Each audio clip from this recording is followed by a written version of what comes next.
Hey guys, tonight we're pulling back the velvet drapes and slipping past the guards to explore the side of royal history that always gets the polite cough and a quick subject change. You know the one. The part with secret staircases leading to private chambers with love letters folded into corsets and with more silk sheets and scandal than your high school history teacher was ever allowed to mention. You're about to get a look at how power, desire and human nature have tangled behind palace walls for centuries, and how the official story tries very hard to keep it all locked away. Spoiler, you probably won't survive this, at least not with your illusions about noble purity intact. So before you get comfortable, take a moment to like the video and subscribe, but only if you genuinely enjoy what I do here. I'm not here to beg, but the more love these stories get, the deeper I get to dig. Let me know where you're watching from and what time it is. Now, dim the lights, maybe turn on a fan for that soft background hum, and let's ease into tonight's journey together. You're standing in a chamber where the walls are lined with tapestries to muffle sound, where the air smells faintly of wax and rosewater, and where every cushion and curtain is the deep red of secrecy. This is not the grand throne room or the stately banquet hall. This is the hidden room, the place where history happened after hours, and where power wasn't always wielded with a sceptre. Royal courts were never just about politics. Behind every treaty and war declaration was a bed, often a very expensive one, where whispered conversations reshaped empires. But don't expect the dusty dignity you see in portraits. Expect heat. Expect power plays. Expect things that make even modern tabloids look tame. Let's start with the basics. Monarchies, at their core, are family businesses, and the first order of business, make an heir. Royal bloodlines had to continue, and that meant one thing: sex as duty, as strategy, and sometimes as a weapon. But here's the catch. When your entire nation is invested in your bedroom, things get weird. Public bedding ceremonies were an actual thing. Crowds sometimes waited to hear whether the king did the deed. Court physicians monitored fertility like hawks. Virginity tests were ritualized. And behind all of this, the truth was constantly being manipulated. Because here's the thing about royal sex lives: they were powerful, yes, but they were also incredibly dangerous. If a queen had an affair, it wasn't just a scandal. It could throw the legitimacy of an entire dynasty into question. If a king fathered a child with someone inappropriate, that child could one day make a claim to the throne. The royal bed was a battlefield, and what happened in it had the potential to rewrite national destinies. So naturally, history tried very hard to keep the messiness out of the record books. Take, for example, the way official histories painted monarchs as either paragons of chastity or tragic victims of seduction. Queen Elizabeth I, the Virgin Queen. Never mind the whispered rumours about Robert Dudley or the fact that she basically had him moved into the apartment next to hers. Louis XIV, the Sun King with dozens of mistresses, but always portrayed as in control, never obsessed. It's all carefully curated mythology, and it leaves out the juicy parts that tell us how power really moved behind the scenes. Historical fact time. Many royal families, especially in medieval Europe, kept detailed records not just of marriages and births, but of bedroom arrangements. Some kings even employed gentlemen of the bedchamber whose job included, yes, helping the monarch undress, but also acting as unofficial spies, who came in late at night, who stayed too long. Those men knew. And here's a fringe fact to chew on. There are whispers that Queen Victoria, yes, that Queen Victoria, was buried with a lock of hair from her servant John Brown, the same man her court tried to erase from the record. She reportedly had a wax effigy of his hand too. Not creepy at all, just wholesome, monarchical affection, right? But what about the scholarly debate? Here's where things get fun. There's an ongoing argument among historians about how much of this was political smear and how much was real.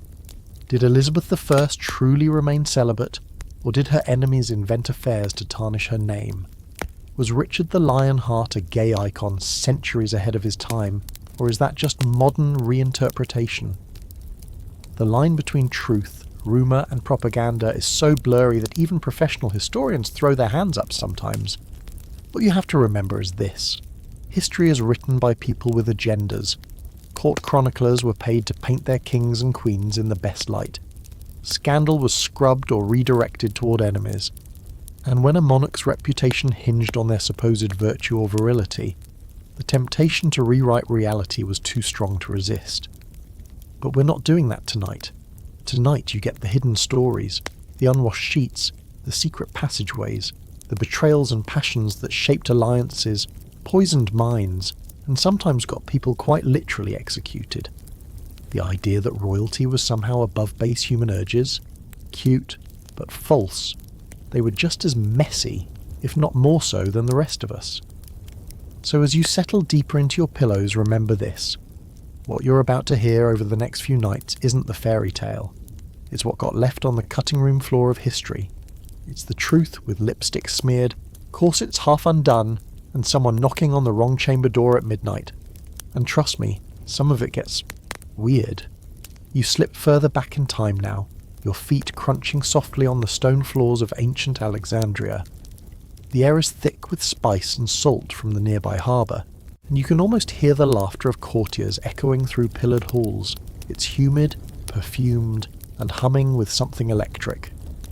This is where you meet Cleopatra, not the cartoon seductress with a snake-shaped eyeliner flick, but the real woman, razor-sharp and fully aware of how to weaponize both her mind and her body in a world that refused to take female rulers seriously. Cleopatra VII was the last active ruler of the Ptolemaic Kingdom of Egypt, and she knew exactly what was at stake.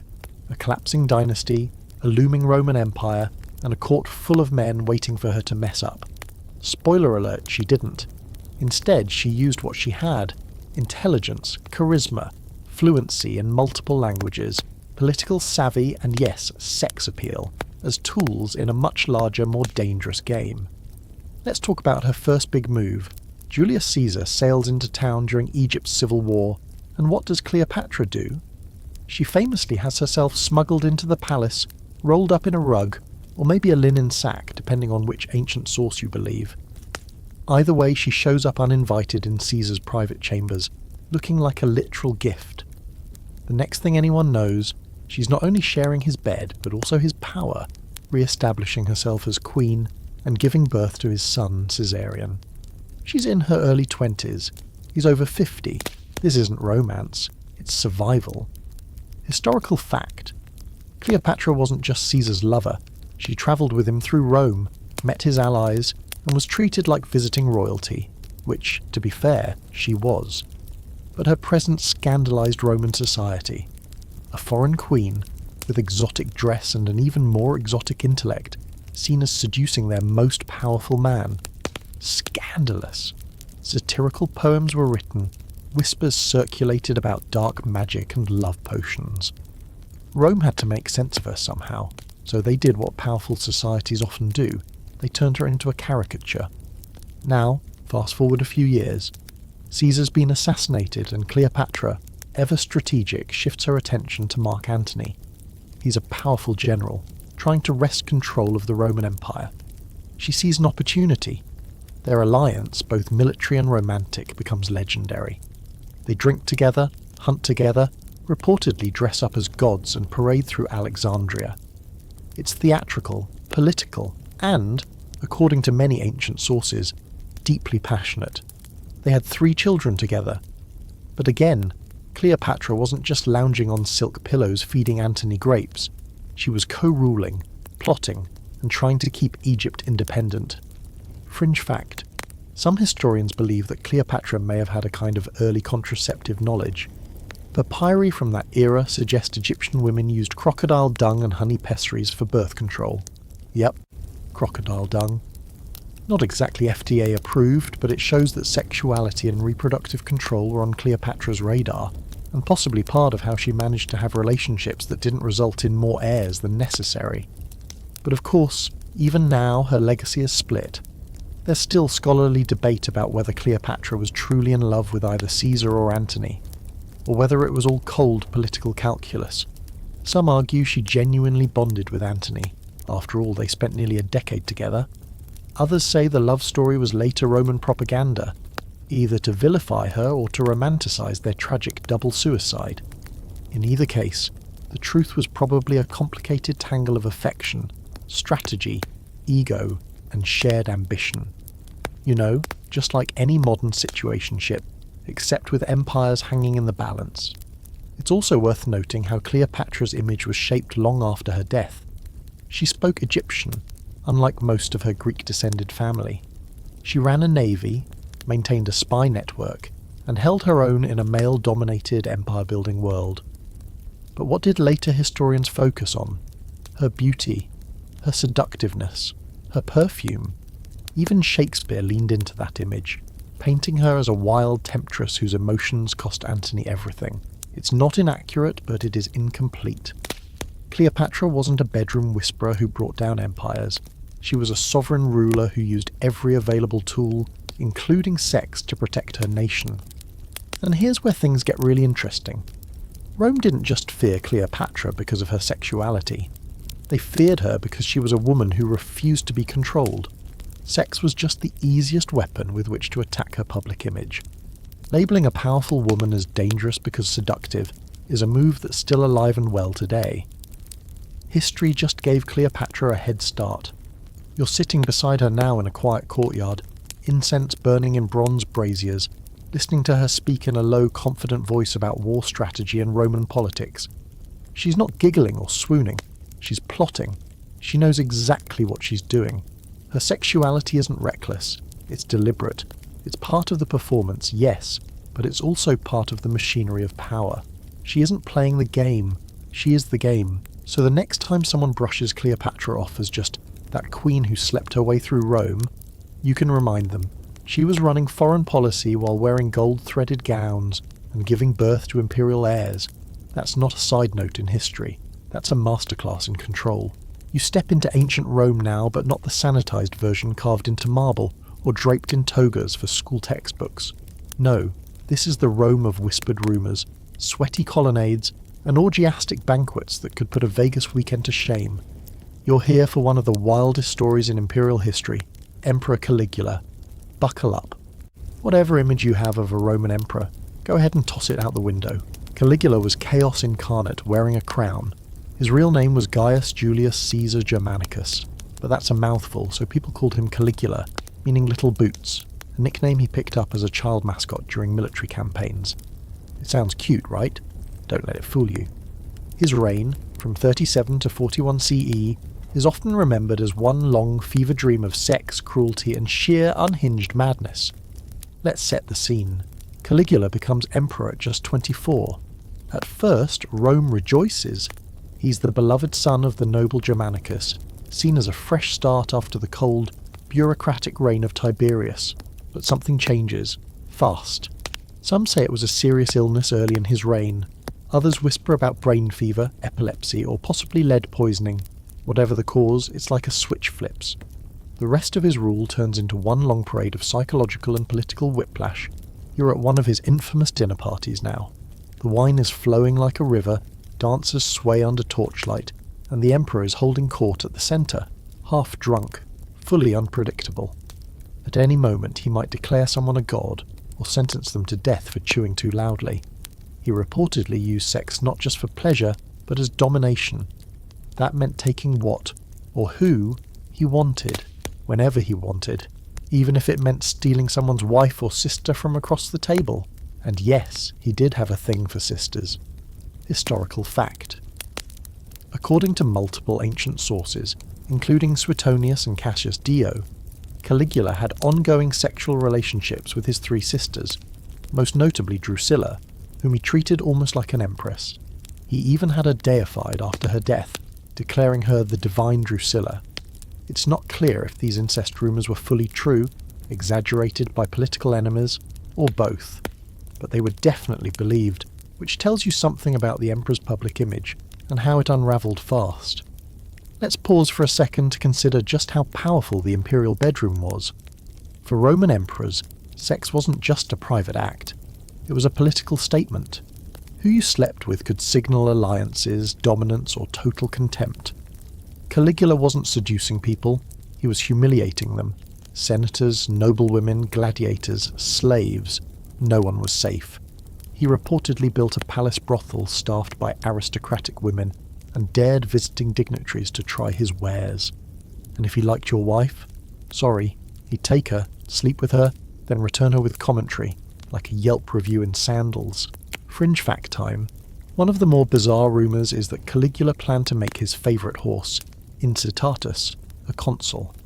Some historians say this was a satirical gesture to mock the Senate's incompetence. Others think he really was going to give a horse political office. After all, Incitatus reportedly had a marble stall, a jewelled collar, and his own servants. Either way, it shows how little respect Caligula had for the line between absurdity and statecraft. And if he'd give a horse a title, you can imagine how little he cared about the rules around sex and propriety. But here's where we get to the open scholarly debate. Was Caligula truly insane? Or was he performing, deliberately crafting a persona so unpredictable, so terrifying, that no one dared cross him?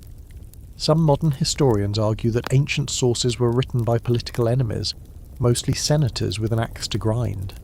It's possible that his reputation was exaggerated as a cautionary tale.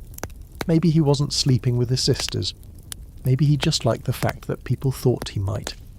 Maybe the real crime, in the Senate's eyes, was that he acted like a god and didn't hide his pleasures behind closed doors. Either way, the damage was done.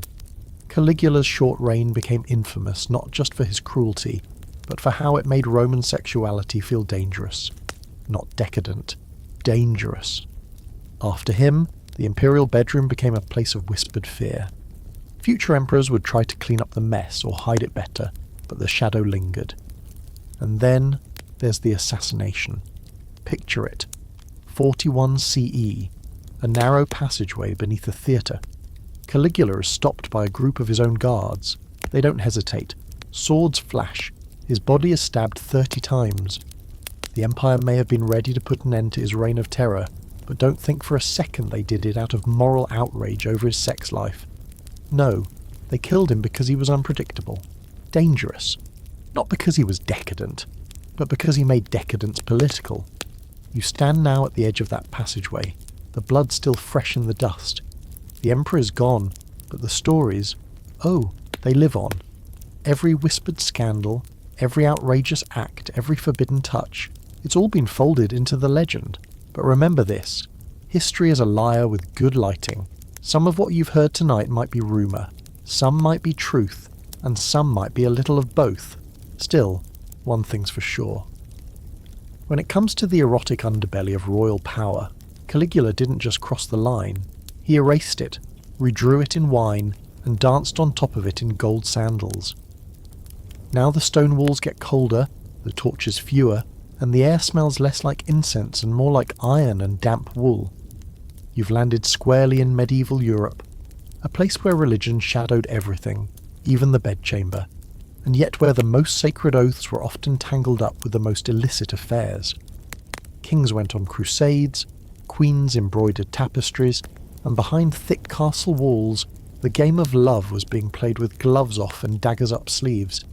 In theory, medieval royalty was all about duty, marriage for alliances, heirs for dynasties, chastity until the ring was on the finger, and sometimes even after that. But in practice, if anything, the secrecy just made the desire burn hotter. The heart of a royal court was its gossip. It moved like wildfire through cold corridors and smoky great halls, passing from servant to maid to chamberlain, until everyone knew which queen had a favourite knight, and which king kept slipping off to visit a certain lady-in-waiting after Vespers. You're wandering through one of these courts now. The banners hang high, the musicians are tuning their lutes, and a poet is whispering verses to a blushing noblewoman in the corner. This isn't just courtship, it's courtly love, a whole cultural movement built around worshipping women from afar. Except, well, not always that far. Knights would pledge themselves to married noblewomen, write love songs about their beauty, and go off to tournaments wearing her token, a ribbon, a handkerchief, a sleeve. It all sounds sweet and romantic, until you realise how often it ended in full-blown affairs. Historical fact, Queen Eleanor of Aquitaine, one of the most powerful and intriguing women of the 12th century, is basically the godmother of this whole scene.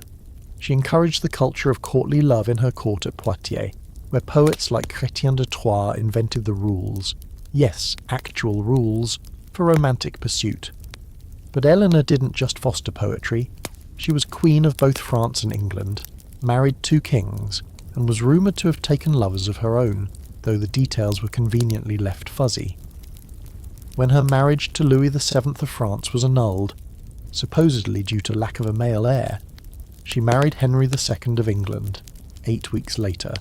That's either a bold love match or a very well-timed escape plan. And if you're wondering whether the queens were the only ones bending the rules, oh no, the kings weren't exactly paragons of virtue either. Henry II himself is believed to have had a long, passionate affair with Rosamund Clifford. So passionate, in fact, that he hid her in a labyrinthine tower, trying to keep her away from his notoriously fiery wife, Eleanor. Fringe fact. Some legends say Eleanor found Rosamund anyway and offered her a choice between poison and a dagger. Probably apocryphal. Probably. But it tells you what people believed a queen might do to a rival, and that belief carried weight. And here's the real kicker. The church was watching all of this from the sidelines, clutching its pearls. Adultery was, officially, a sin. But when it happened in royal circles, especially when it threatened a marriage alliance or the question of inheritance, it became more than a sin. It became a political crisis. And that's where the real danger lay. Because in the medieval mind, bloodlines weren't just symbolic, they were sacred. If a queen had a child by a lover, the entire succession could be thrown into chaos. If a king publicly favoured a mistress, he risked alienating noble families, bishops, even foreign allies. That's why secrecy was everything. Lovers had to use hidden tunnels, secret codes, and intermediaries. One medieval noblewoman reportedly trained her pet dog to deliver love notes. Imagine trying to train a Pomeranian not to eat your royal sexts. And yet, even with all the discretion, rumours still leaked. Servants talked, maids spied, and when the gossip got out, the damage was done. Which brings us to the scholarly debate. Was courtly love a real cultural phenomenon, or just a poetic fantasy? Some historians argue that it was more symbolic than actual, a stylized performance of longing, not consummation. Others point out the many documented affairs between nobles, the mysterious paternities, the sudden disappearances of favoured ladies, and say, come on, people don't write 1,000 love poems unless somebody's getting kissed.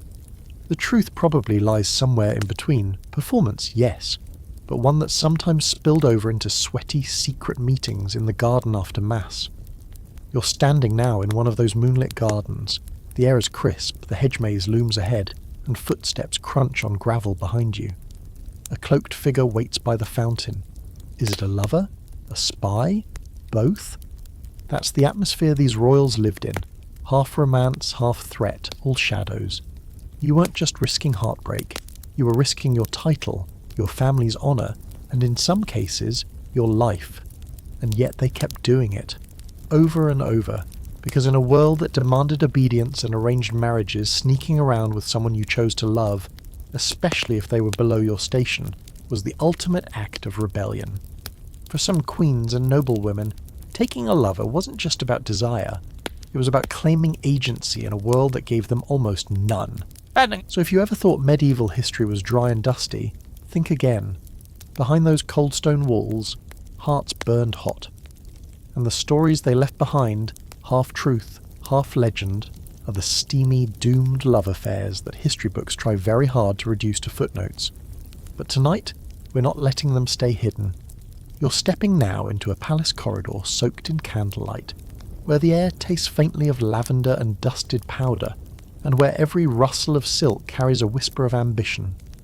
The year is somewhere in the late 1500s, and you're in the presence of a woman whose name still echoes through British history with the strange, deliberate weight of a myth, Elizabeth I, the Virgin Queen, glorious Gloriana, supreme ruler of England and Ireland, never married, never touched, never tempted, or so they say. But tonight, we're not staying in the sanitized version, the one sewn neatly into royal portraits and speeches. Tonight, we slip between the cracks of that glittering myth, through the oak-panelled doors of her inner chambers, where things are a little less stiff, a little more whispered, and a whole lot more complicated. Because if you think a woman can rule a kingdom for 44 years, surrounded by ambitious men, and maintain a perfectly pristine reputation without at least a few scandalous stories clinging to her petticoats. Well, that's adorable. Let's begin with the obvious. Elizabeth I made the boldest political move a female monarch could in her time. She stayed single. In a world where a queen was expected to marry the moment she sat on the throne, to secure alliances, produce heirs, and let's be honest, get a man to help her rule, Elizabeth flat out refused. She turned her unmarried status into a kind of sacred symbol, positioning herself as the bride of the nation. England was her husband, power was her child. It was clever, symbolic, and, let's be real, incredibly effective. But did she really stay untouched? Here's where things get messy. Enter Robert Dudley, Earl of Leicester. Tall, charming, dashing in that almost too much way. Dudley had known Elizabeth since childhood. He was one of the few people she seemed to truly trust, and he was constantly by her side, literally living in a chamber just down the hall from hers at court. People talked. Of course they did. They had sleepovers. No, seriously, documented ones. Courtiers recorded him entering her chambers at night and leaving in the early hours. She gave him lands, titles, lavish gifts, and at one point made him master of the horse, which sounds innocuous until you realise it basically meant he controlled her movements. Historical fact. When Dudley's wife, Amy Robsart, died from a suspicious fall down a flight of stairs in 1560, the scandal exploded. There were whispers that Dudley had arranged it so he could marry Elizabeth, but the fallout was too intense and he never did. Scholars still debate whether it was murder, accident, or suicide, but in the court of public opinion, it only deepened suspicions that Dudley and Elizabeth were more than just old friends. Fringe fact: years after Elizabeth's death, a secret letter surfaced, now lost but once catalogued, that allegedly contained intimate writings from her to Dudley, filled with declarations of affection. Is it real? No one knows for sure. But even in her lifetime, people suspected there was more happening behind the scenes than Elizabeth ever admitted. And this is where the real debate among historians gets spicy. Was Elizabeth a master of restraint, using flirtation as a political tool and keeping her virginity intact for leverage? Or was she in fact deeply entangled with Dudley, or possibly others, and simply protected by a fiercely loyal circle of ladies and spies who knew better than to talk? Some argue her virginity was symbolic, not literal. Others insist she was too savvy to risk a real scandal. But here's the thing. Elizabeth weaponized the ambiguity. She kept foreign princes guessing, used proposals to stall diplomacy, and turned her unmarried status into a bargaining chip that kept her above and beyond every eligible man at court. You're in her privy chamber now, and it's not just a quiet place for reflection. It's the beating heart of her private world, a place where a chosen few were allowed and where the power dynamics flipped. In public, men ruled. In here, women whispered the truth. Her ladies-in-waiting were not just dressing her, they were protecting her secrets. And Elizabeth? She wasn't lounging. She was strategizing. She understood how dangerous love could be. Her mother, Anne Boleyn, had lost her head for being too alluring, too bold, too powerful. Elizabeth knew what seduction could cost a woman in power. Still, she was no nun. Her court was a hotbed of flirtation, gossip, and sexually charged energy. She encouraged it, sometimes teasing courtiers, gifting men with tokens, dancing late into the night. Spanish ambassadors described her gowns as open at the chest, and they were clearly scandalized by her behavior. But Elizabeth didn't care. She was crafting her image carefully, with velvet gloves and iron discipline. The later years bring a different kind of tension. Dudley dies. Elizabeth is older, her face powdered thick to hide age, her once golden hair replaced with elaborate wigs. But new favourites rise, most notably Robert Devereux, Earl of Essex, Dudley's stepson. He was younger, fiery, impulsive, and the rumours started all over again. Was this her new lover, or just another pawn she was too fond of? It ended badly. He rebelled against her authority, tried to raise troops, and was executed for treason in 1601. Elizabeth never really recovered.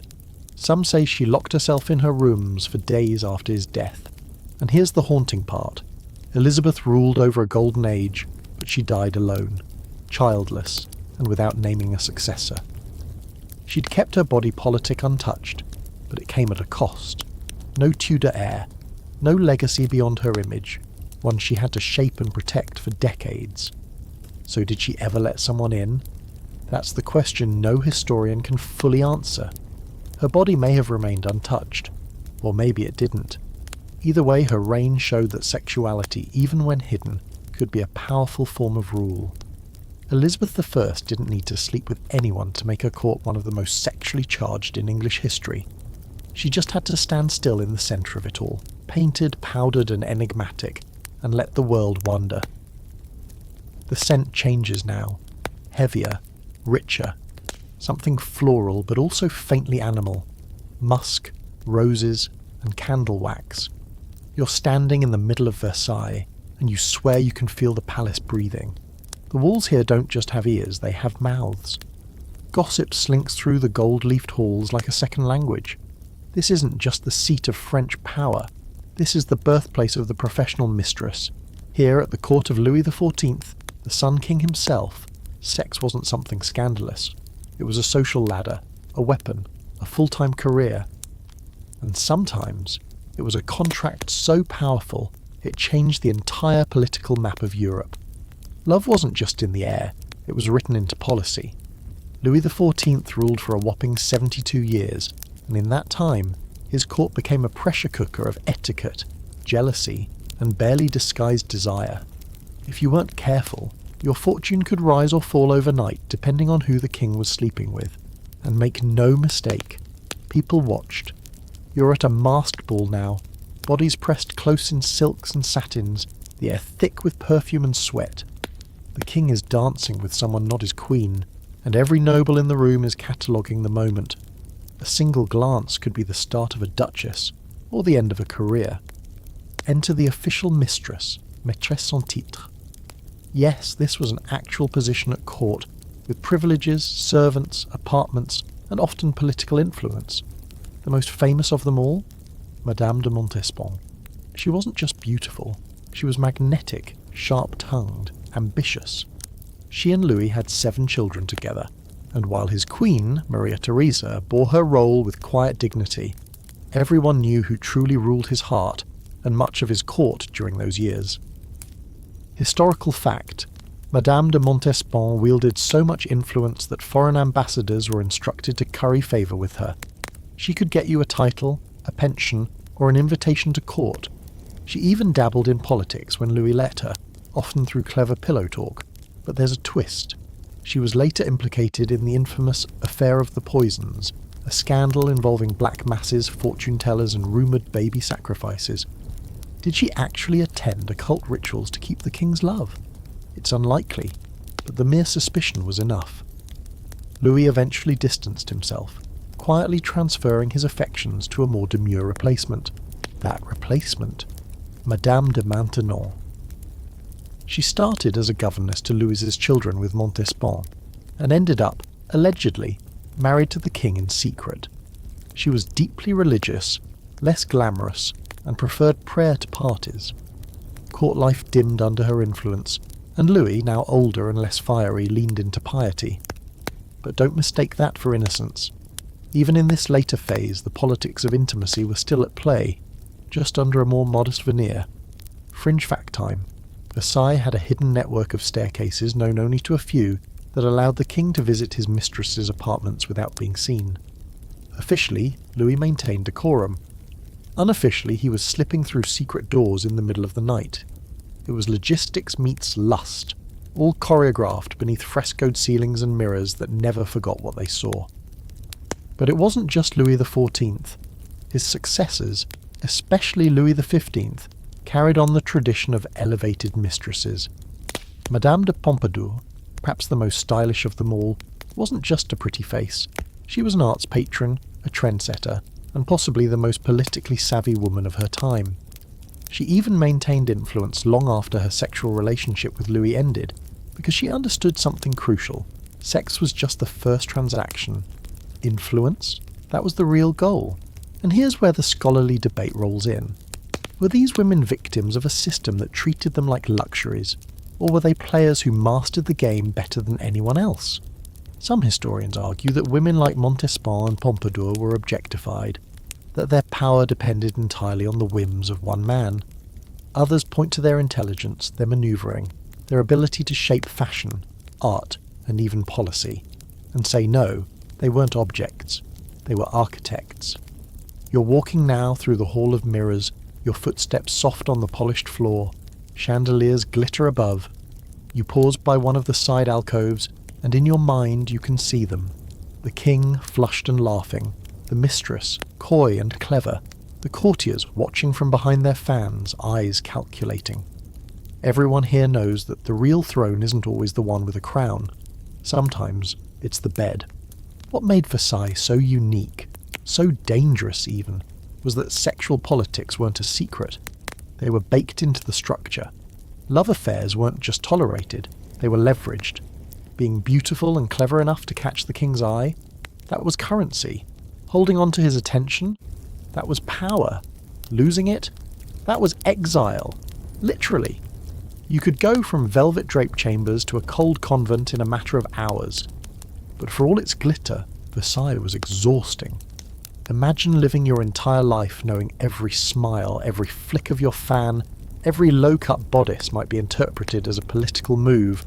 It was theatre, and everyone was playing a part. Even the Queen.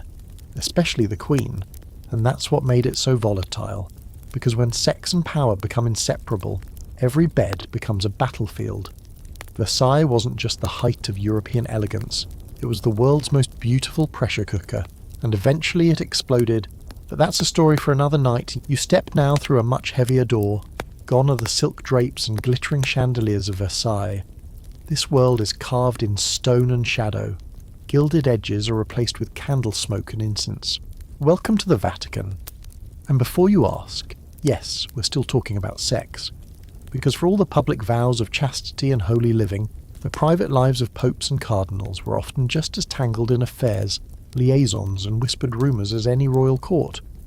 Maybe more so. It's easy to forget, especially if your history class skated politely past it, that for centuries the papacy wasn't just a spiritual office, it was also an intensely political one. The Pope wasn't just God's representative on earth. He was also a king, a diplomat, a landowner, and a player in European power games. And like every other power player we've met, he had his secrets. Big ones, lusty ones, sometimes deeply problematic ones. The idea of celibate clergy didn't even fully solidify until the Lateran councils of the 12th century. Before that, priests, bishops, even popes had wives, mistresses, and whole families. The church didn't even blink until it decided it should. Even after celibacy became official doctrine, enforcement was spotty at best, especially for popes. Let's start with Pope Alexander VI, also known as Rodrigo Borgia. If you know the name, you already know we're in deep. Rodrigo was elected pope in 1492, and he brought the entire Borgia dynasty vibe with him. Power-hungry, dramatic, and dripping with scandal. He had multiple children before and during his papacy, openly acknowledged them, and handed out positions of wealth and influence like party favours. His daughter, Lucrezia Borgia, became the face of whispered incest rumours and deadly poison rings, though how much of that was propaganda and how much was truth is still debated. Historical fact: Alexander VI had a long-term mistress, Vanozza de Catane, with whom he had 4 children. But that was just the start. He also had a much younger mistress, Giulia Farnese, known as Giulia la Bella, whose beauty was legendary and whose proximity to the Pope was, well, intimate. There are paintings from the time that depict her as the Madonna with baby Jesus, and people openly joked about who the real father might be. Not subtle. Now you might be thinking, okay, but that was the Renaissance. Things were loose back then. Sure, but the popes didn't exactly clean things up afterward. Take Pope Julius II, nicknamed the Warrior Pope, who led troops into battle in full armour. Man of God? Yes. Also man of multiple mistresses, illegitimate children, and some not-so-secret liaisons with young men, if the records and rumours are to be believed. Fringe fact, A satirical pamphlet from the early 16th century accused Julius II of contracting syphilis from male prostitutes. Was it slander? Maybe. Was it believable to his contemporaries?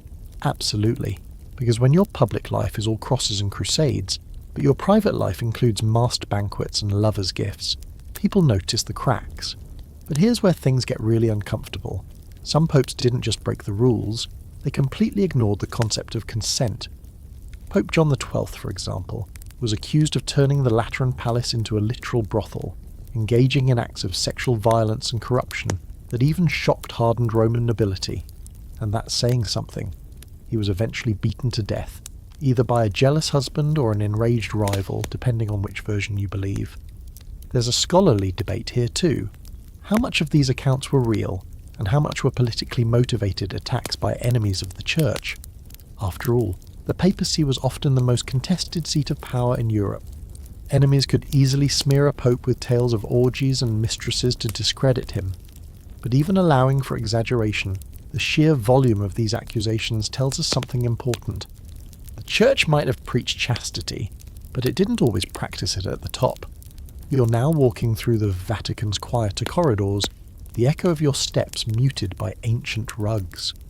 Marble saints watch from alcoves, frozen in stone, but somehow aware. Somewhere behind a locked door is a chamber filled with private correspondence, letters between popes and their lovers, some destroyed, others hidden in archives that may never be opened.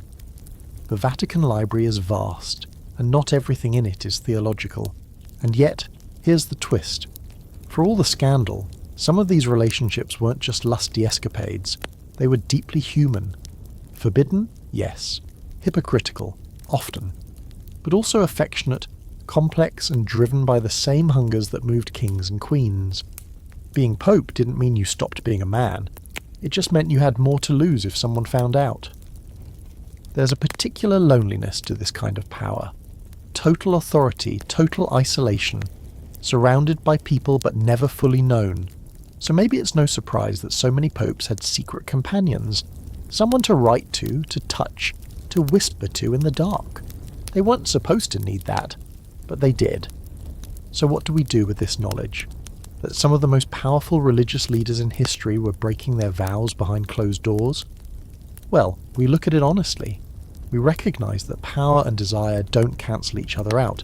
They often feed one another, and when someone is told they can't have something, but also that they're untouchable, yeah, that's a recipe. You glance back down the hall. The marble saints are still watching, still judging, but maybe also understanding. After all, sin was good for business.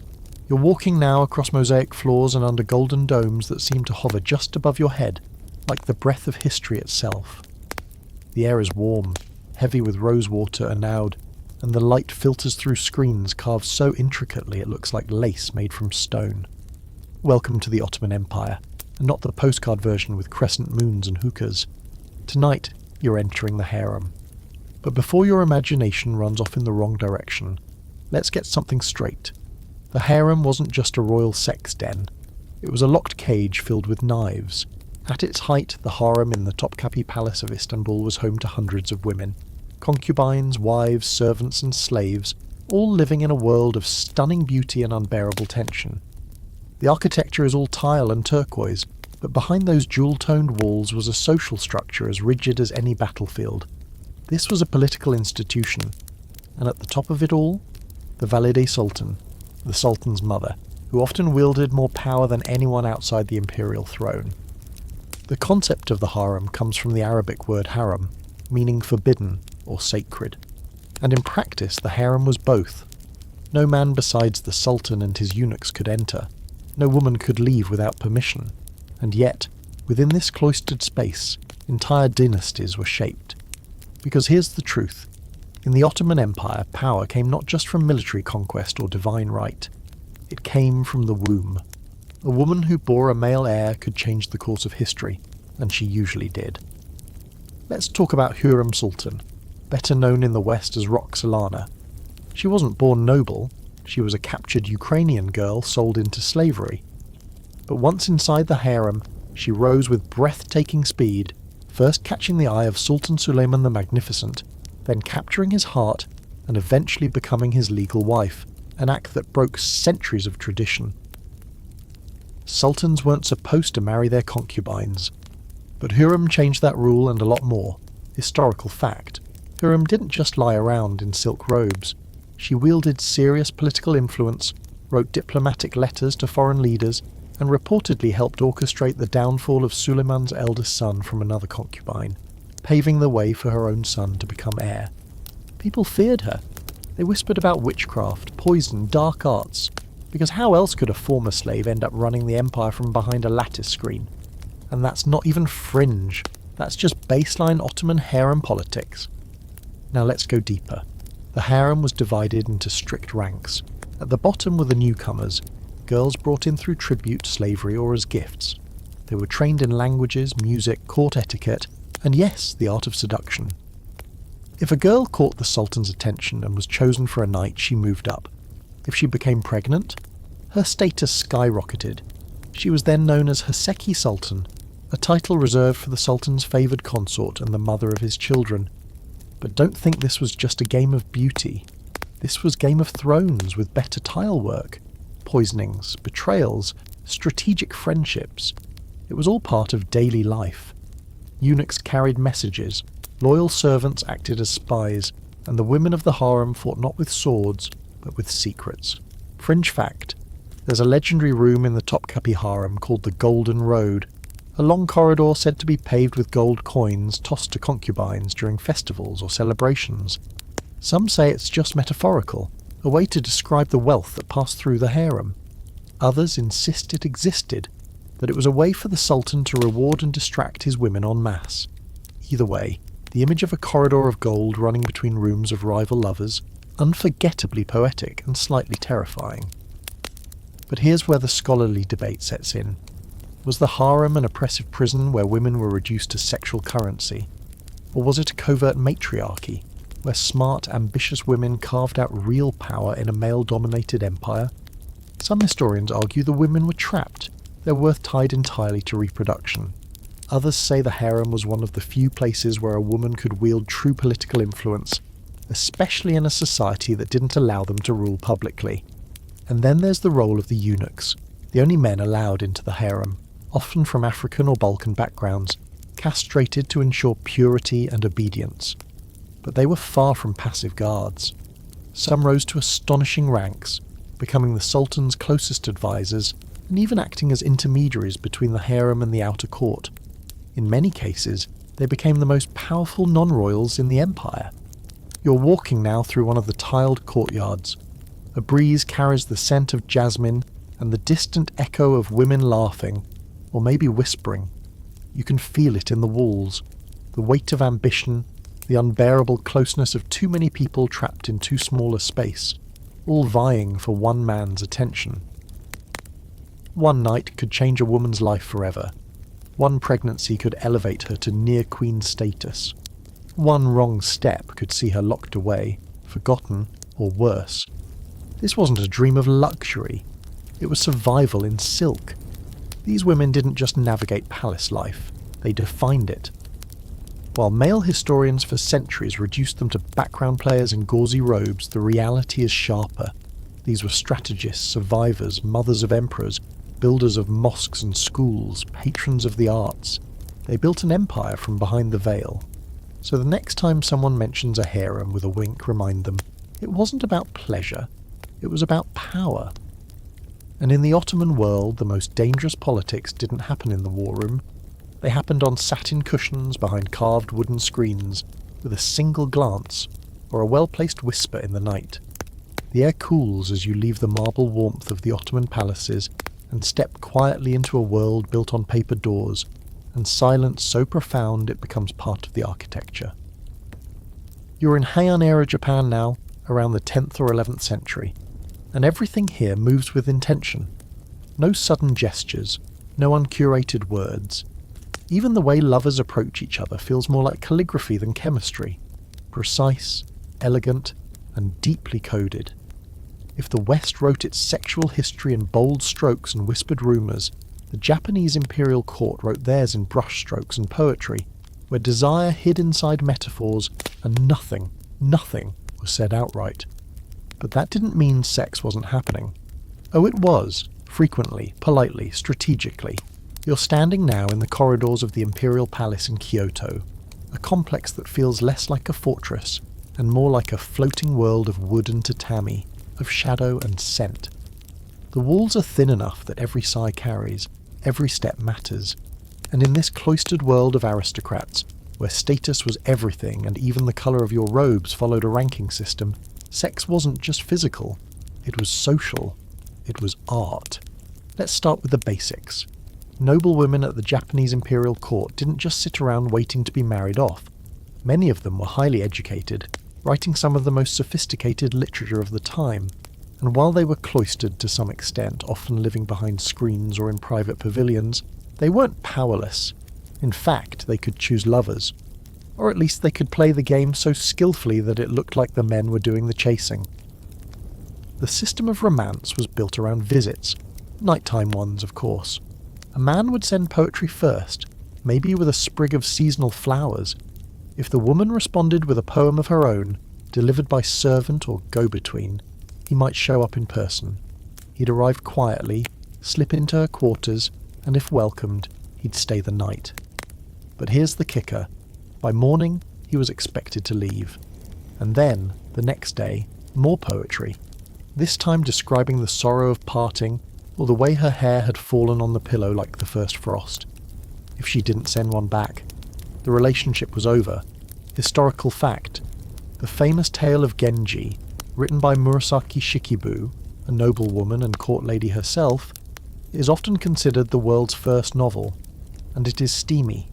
Genji, the titular character, spends most of the novel in various seductions, navigating a labyrinth of relationships with women across the court. But these aren't just shallow conquests. The book delves into emotional nuance, societal expectations, and the deep sadness woven into these fleeting connections. Genji's affairs were part of the culture, but so was the heartbreak. Fringe fact. Some scholars suggest that during the Heian period, women at court would sometimes blacken their teeth with a lacquer called ohaguro, which was considered beautiful at the time. Combined with layers of silk robes and the practice of growing their hair down to the floor, this created a visual standard of feminine beauty that was haunting, elegant, and deeply stylized.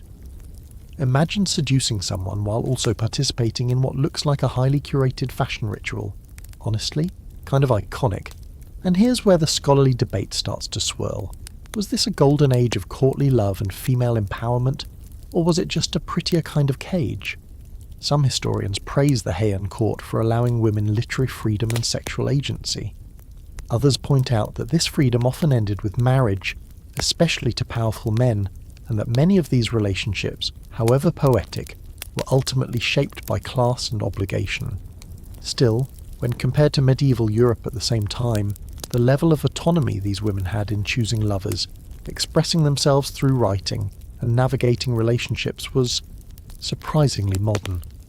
But don't get too swept up in the aesthetics.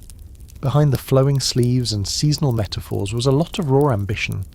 A noblewoman who became the emperor's favourite could elevate her entire family.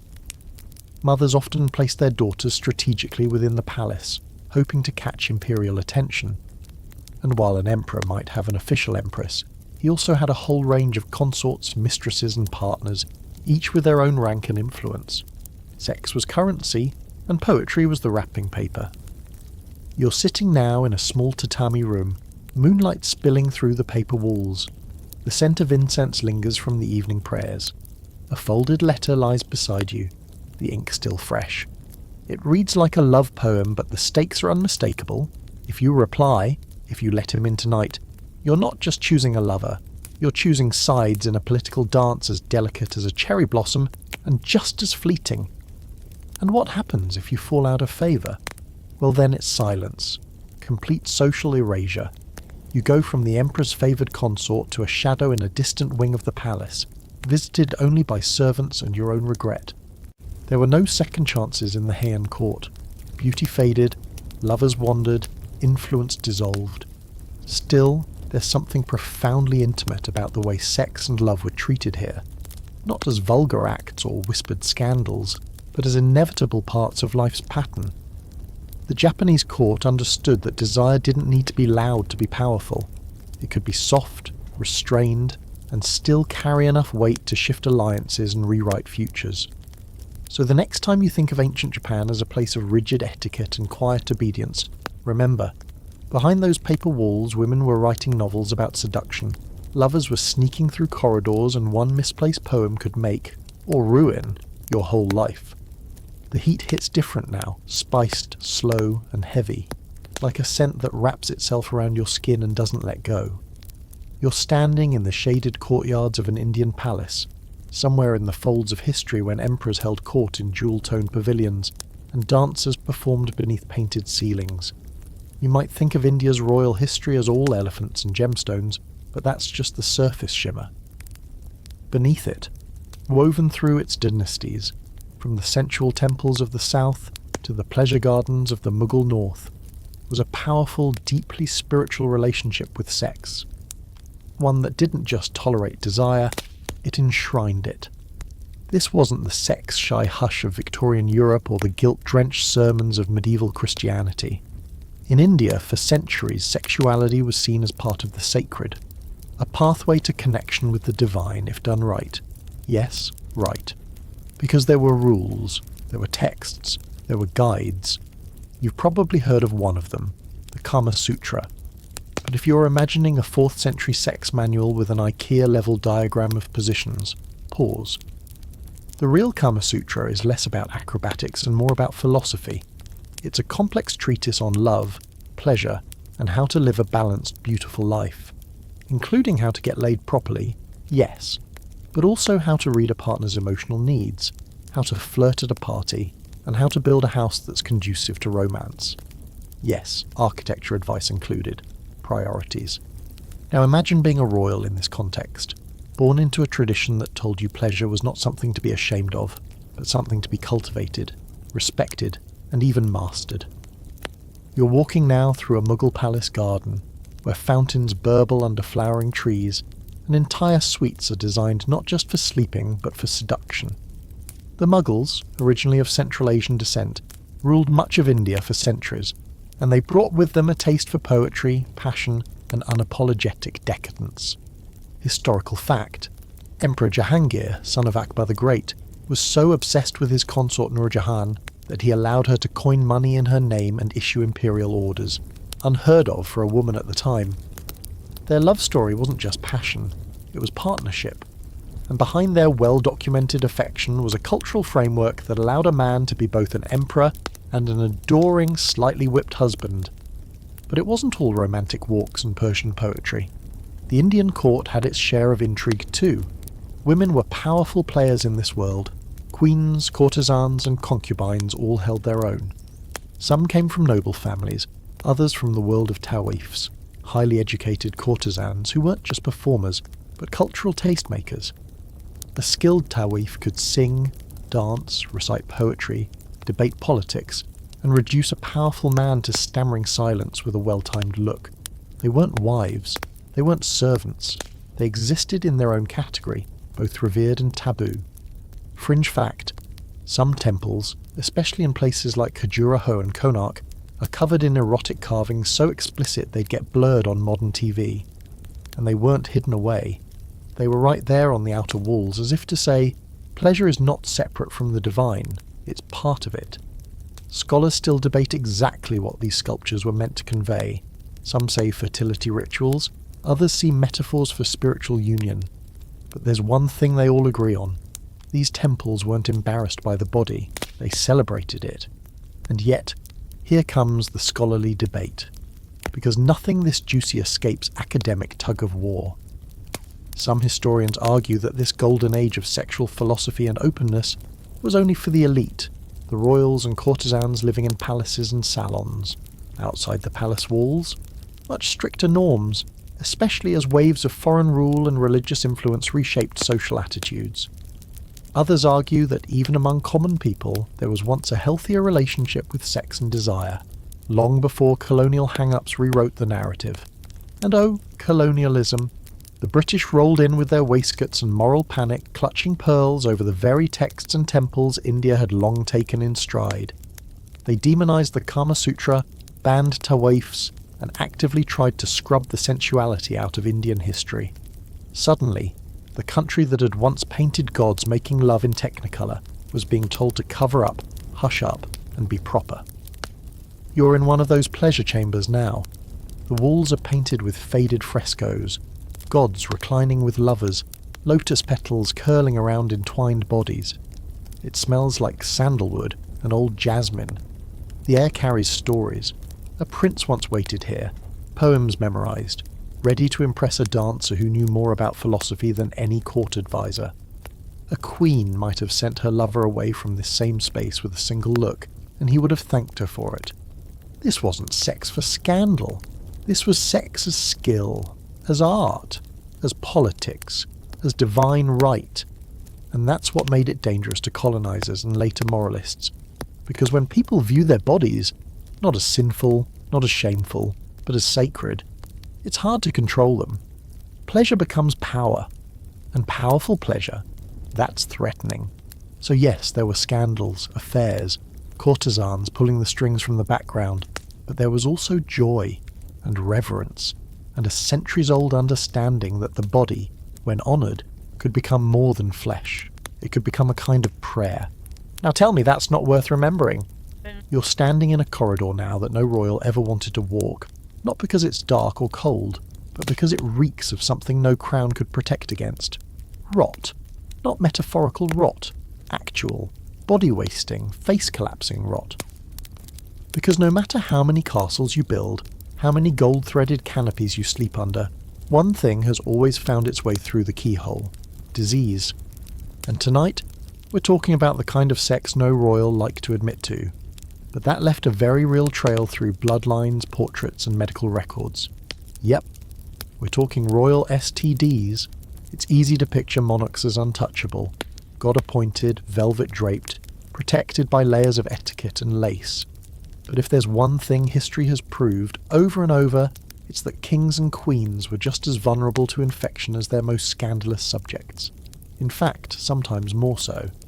Because when your entire life is a revolving door of arranged marriages, diplomatic seductions, and a court full of people desperate to get close to power, well, let's just say things spread faster than royal gossip.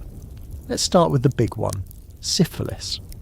Known at different times as the Great Pox, it emerged in Europe in the late 15th century like an uninvited party guest that never left. We're talking flesh-eating sores, madness, and the delightful final act of your nose literally falling off. Sexy, right? Syphilis hit hard, and it didn't care if you were a peasant or a prince. But it particularly thrived in royal courts, where sleeping around was practically part of the job description, and medical understanding was, let's generously say, minimal. Historical fact: King Henry VIII of England, the same guy who famously beheaded 2 of his 6 wives, may have had syphilis. There's no definitive proof, but the theory's been floated for decades. He suffered from chronic leg ulcers, migraines, mood swings, and infertility late in life, all symptoms that aligned suspiciously well. Treatments at the time involved mercury, which was somehow worse than the disease. One court record mentions sweating treatments and ointments of quicksilver. Translation: slow poisoning in a steam room. You can imagine how well that went. But Henry wasn't the only one. French kings in particular had a bad track record with keeping things clean below the belt. Francis I was nicknamed Le Grand Colporteur de Vérole, the Great Spreader of the Pox. And if that sounds brutal, keep in mind it was said in his lifetime. The gossip was real. His court physician even wrote about the suspicious number of young courtiers who suddenly developed cankers and swelling of the privy parts. You don't need to be a historian to read between those lines. Fringe fact: one of the more terrifying early treatments for syphilis involved placing a thin slice of hot iron directly on the affected area. Why? Because if the sore was visible, it could be burned away, supposedly killing the disease at the source. What actually happened was usually screaming infection and permanent disfigurement. But hey, at least they were trying. And here's where the scholarly debate gets weirdly personal. Some historians argue that the prevalence of syphilis among royals has been overstated, often as a way to discredit powerful figures, especially women. Because let's be honest, nothing ruins a queen's image faster than implying she had the pox. Others suggest the opposite, that royal records underreport STDs to protect dynasties from scandal. After all, a syphilitic prince wasn't just a medical liability, he was a succession crisis waiting to happen. And this wasn't just about visible symptoms. STDs affected royal lineages in quieter, more tragic ways too. Infertility, stillbirths, children born with deformities. Inbreeding was already an issue. Hello, Habsburg jaw. And when you mix that with sexually transmitted infections passed quietly through generations, things got messy. Sometimes, literally. Take Tsar Ivan IV of Russia, better known as Ivan the Terrible. He was known for his violent rages and paranoia, but some modern scholars wonder if tertiary syphilis might have played a role. Late-stage syphilis can affect the brain, causing hallucinations, aggression, and personality shifts. Combine that with absolute power and a heavily guarded bedroom, and you've got a recipe for chaos in velvet robes. You're standing now in a royal dressing chamber. There's a mirror on the wall, ornate, polished, but cracked slightly at the edge. You see a king in the reflection, adjusting his lace collar, eyes tired, lips pale. Behind him his doctor stands with a vial of mercury and a paste meant to be applied somewhere discreet. Neither speaks of the illness out loud. They just know. It's another secret to bury beneath layers of perfume and protocol. Because in royal courts, your body wasn't entirely your own. It belonged to your dynasty. It was the vessel for future kings and queens. And if that body was carrying an invisible disease, that was a political emergency. So symptoms were hidden. Lovers were paid off. Children born with signs of infection were quietly moved out of public view, or died of fever shortly after birth. The royal family tree is littered with these ghost branches. But here's the irony. For all their power and privacy, royals had almost no true control over their health. They lived in fish bowls of luxury, surrounded by servants, lovers, and sycophants. And in those swirling currents of closeness, no amount of velvet curtains could keep infection out. They were treated by court physicians who still believed in humours and leeches, slept with courtiers whose lineage was more important than their medical history, and ignored symptoms until it was far too late. So yes, royalty had access to the best of everything, except, sometimes, the truth. Especially when that truth involves something too shameful to speak of, too scandalous to document, and far too contagious to ignore. Let's take a quiet breath before this one. You're in the gardens of Versailles again, but not the grand marble walkways lined with statues of Roman gods and disciplined hedgerows. No, this time you're slipping past a discreet iron gate into a much more private space. A garden within the garden. It's overgrown now, but in its prime, this was the setting for one of the most surreal, morally murky and deeply creepy chapters in royal sexual history, Louis XV and his infamous Parc aux Cerfs. The name translates to the deer park, which sounds rustic and innocent, like maybe it had fountains and fawns and a nice shaded picnic area. It did not. What it had instead was a series of small houses, seemingly ordinary from the outside, where the King of France kept a rotating stable of teenage girls. Not noble mistresses with their own apartments and titles, not even courtesans with ambitions, just girls, quietly procured, neatly managed and hidden away behind manicured walls. You're already uncomfortable, aren't you? Good, you should be. Louis XV ruled from 1715 to 1774, a span of time long enough to witness the slow rot of the Bourbon monarchy. At first he was beloved, the bien-aimé, the well-loved, handsome, polite, pious even. But as the years wore on, and especially after the death of his most famous mistress, Madame de Pompadour, something shifted. He withdrew from public life. The royal court became dull, and Louis retreated into a quieter, darker indulgence. Historical fact. By the 1750s, the Parc aux Cerfs was in full operation. The king's agents, mostly middlemen from his inner circle, were tasked with finding young, attractive girls, usually from lower class or bourgeois families. They were told they'd serve the king in some minor role, or be educated and elevated. Their families were often paid off handsomely.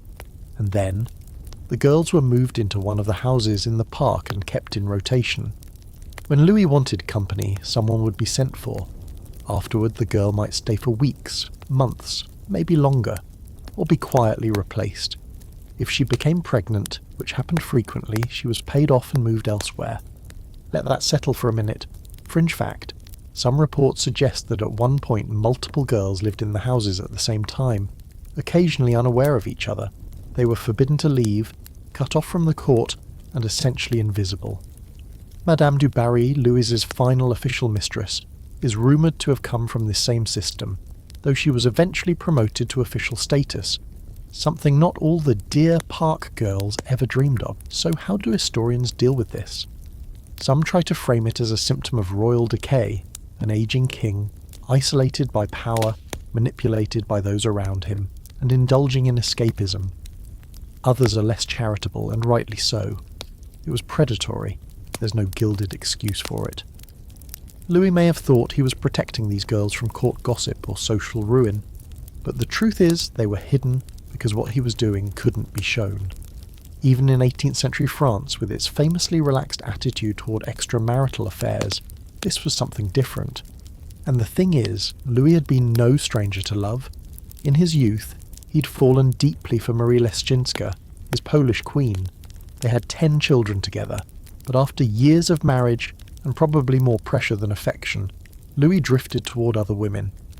Unlike his great-grandfather, Louis XIV, whose love affairs were loud, theatrical, and involved powerful women, Louis XV's tastes became increasingly passive. He didn't want a strong court lady. He wanted someone who wouldn't challenge him, who could be tucked away. You're inside one of those little houses now. It's smaller than you'd expect. Cosy, almost. A single window, a small writing desk, a curtained bed with sheets still faintly scented from the past. There's a diary here. Fictional, yes, but plausible.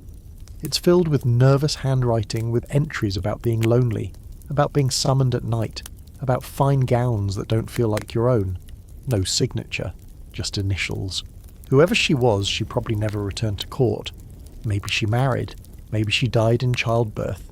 Maybe she disappeared into the silence of history. Here's where the debate gets murky. Some argue the girls were well compensated, educated and protected. Others point out that they were minors, some barely in their teens, chosen specifically because of their youth. Does that sound like empowerment to you? Or does it sound like a monarch whose entitlement reached into people's lives like a velvet-gloved claw? What makes the Parc aux Cerfs so chilling isn't the sex, per se. It's the structure, the efficiency, the way it was managed like a royal department. Everything was documented, everything was justified.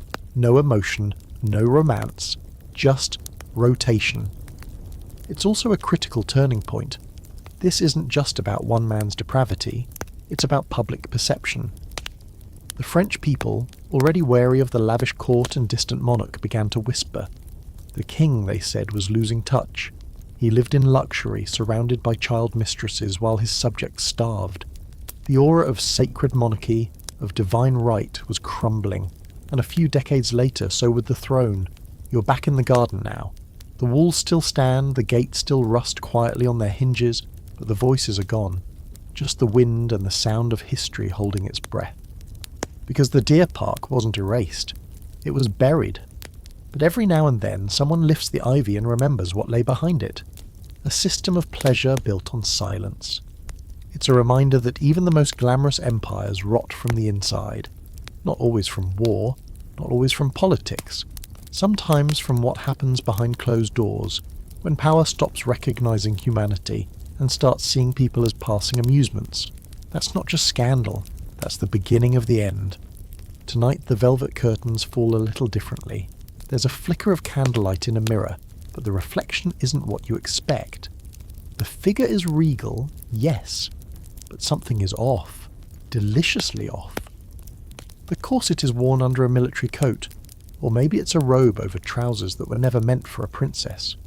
You're no longer bound by a fixed silhouette, because now we're stepping into the rooms, and sometimes the closets, of monarchs who defied gender norms before the world even had the vocabulary to describe what they were doing.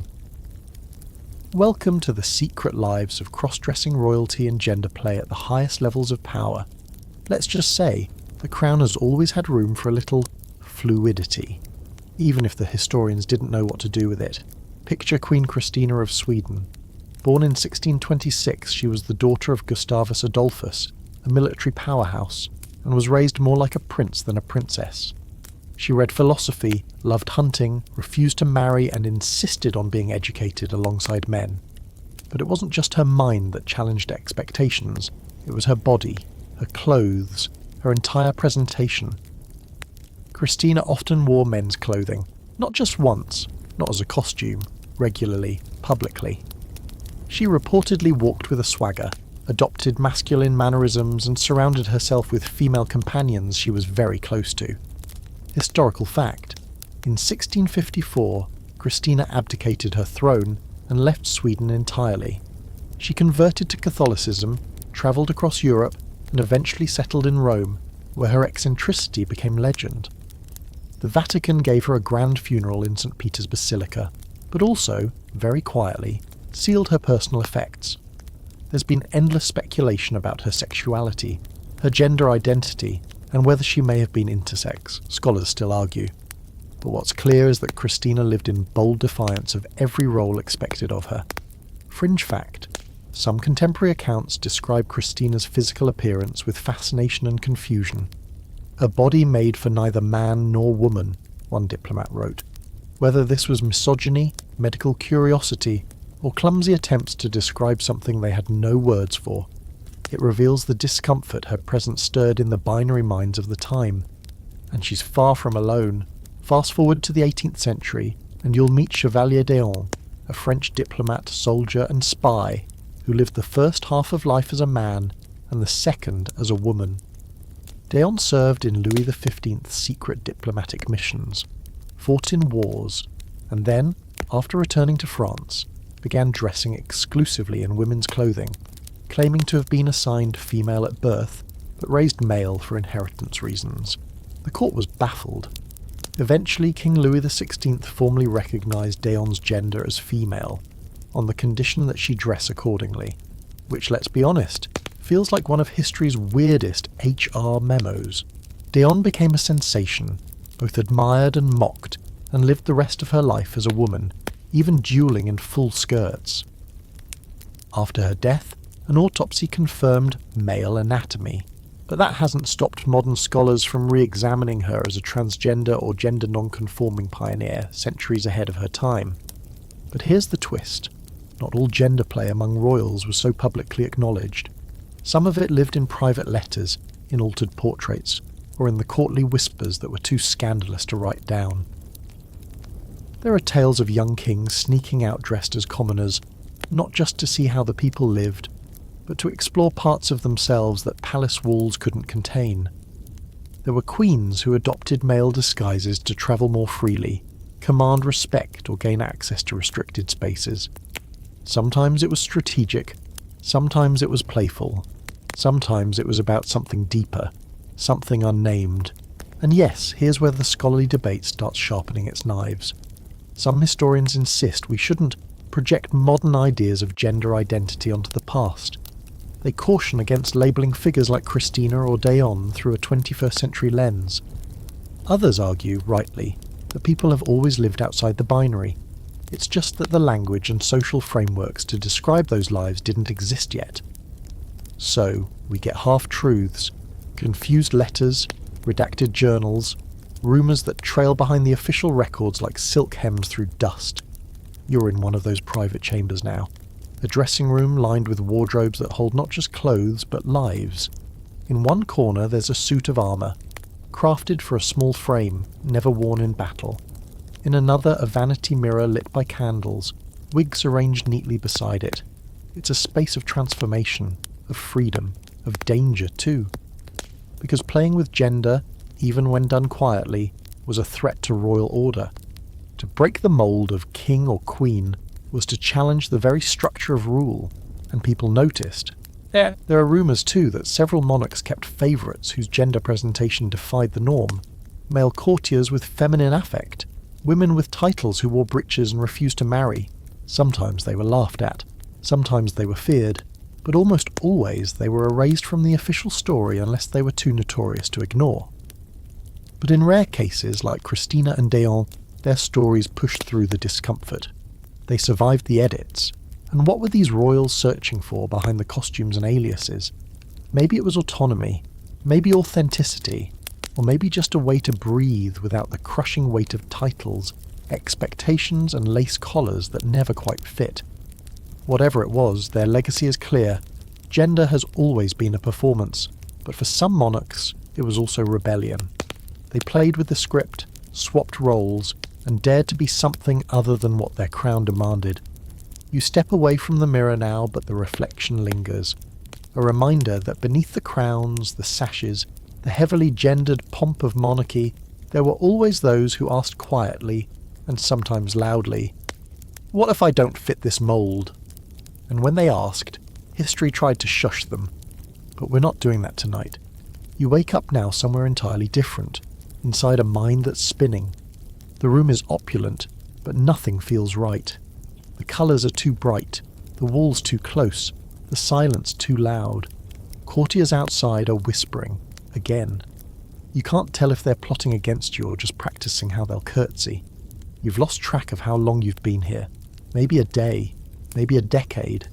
Your crown feels like it's burning a hole into your skull. You're inside the world of a so-called mad king. Tonight, we're peeling back the velvet curtain not just on royal scandal, but on the stories of monarchs who were branded insane, erratic, or unfit to rule, and asking the question no one in their court ever dared to. What if they weren't mad at all? What if they were just different? Or queer? Or kinky? Or depressed? What if the version of madness that history recorded was really just a refusal to play by the rules of royal behaviour? Let's start with Ludwig II of Bavaria, affectionately known now as the fairy tale king. Sounds charming, right? He built castles that look like Disney concept art, most famously Neuschwanstein, a fortress perched on a mountaintop complete with spires, murals and enough drama to make a Gothic novelist weep. But his court didn't see a dreamer. They saw a problem. Historical fact. Ludwig ascended to the throne in 1864 at just 18 years old, and almost immediately withdrew from politics. He preferred opera to warfare, solitude to council meetings, and castles to court intrigues. His love for composer Richard Wagner was intense, romantic, possibly sexual, definitely obsessive. He wrote Wagner gushing letters full of emotional devotion and gave him obscene amounts of money. His government wasn't pleased, and his personal life. Ludwig never married. Engagements were arranged and mysteriously broken off. His diary entries, discovered posthumously, describe same-sex desires with a level of vulnerability that makes it pretty clear. He was a gay man in a time and place that offered him no safe way to be one. Instead, he buried it under architecture, fantasy, and long midnight rides through the Alps. Fringe fact. There's a long-standing theory that Ludwig enjoyed elaborate roleplay, and possibly even BDSM, though of course, the 19th century phrasing for that was more like deviant moral tendencies. He's believed to have had private chambers decorated to reflect medieval fantasies, complete with mirrored walls and hidden passageways, where he could live out his most private identities in secret. But by 1886, his ministers had had enough. They declared him insane, without a personal medical examination, and had him forcibly removed. Days later, he was found dead in Lake Starnberg under deeply suspicious circumstances, alongside his psychiatrist. Officially, a suicide. Unofficially, no one really knows. Maybe he jumped. Maybe he was pushed. Either way, the message was clear. A king who didn't conform could be declared mad, removed and erased. And Ludwig's not alone in this haunted category. There's also Emperor Nero, often cited as the madman of ancient Rome, fiddling while the city burned, sleeping with his mother, marrying a man, and then allegedly castrating him to play wife. But was Nero truly insane? Or was he simply a deeply flawed ruler in a society where sex and power were twisted beyond recognition? Or take Queen Juana of Castile, Juana la Loca. Loca, as in mad. Driven insane, they said, by jealousy over her cheating husband. They say she slept with his corpse, wouldn't bury him, kept kissing his dead lips. Except, most of that was written by the men who had everything to gain by removing her from power. Juana had a claim to multiple thrones. Her father and son each locked her away for decades under the label of insane. But when you look at her letters, her speeches, her governance before she was silenced, it doesn't read like madness. It reads like grief, and possibly rebellion. Here's where the scholarly debate ignites like wildfire. Was Ludwig mentally ill? Possibly. He struggled with isolation, depression, paranoia, but many argue that he wasn't incapable of ruling, just uninterested in ruling their way. Was Juana mad, or just inconvenient? Was Nero a product of unchecked power, or of a world where being too flamboyant, too emotional, too different was automatically seen as dangerous? You're in Ludwig's throne room now, except it's not for politics, it's for performance. Swans painted on the ceiling, golden candelabras in the shape of knights, and a window that looks out over mountains so vast they make you forget time exists. On the floor, there are papers, sketches of costumes, letters to Wagner, diary pages never meant to be read. This isn't madness. This is someone creating a world where they could exist, even when their own rejected them. And that's the quiet tragedy of so many mad royals.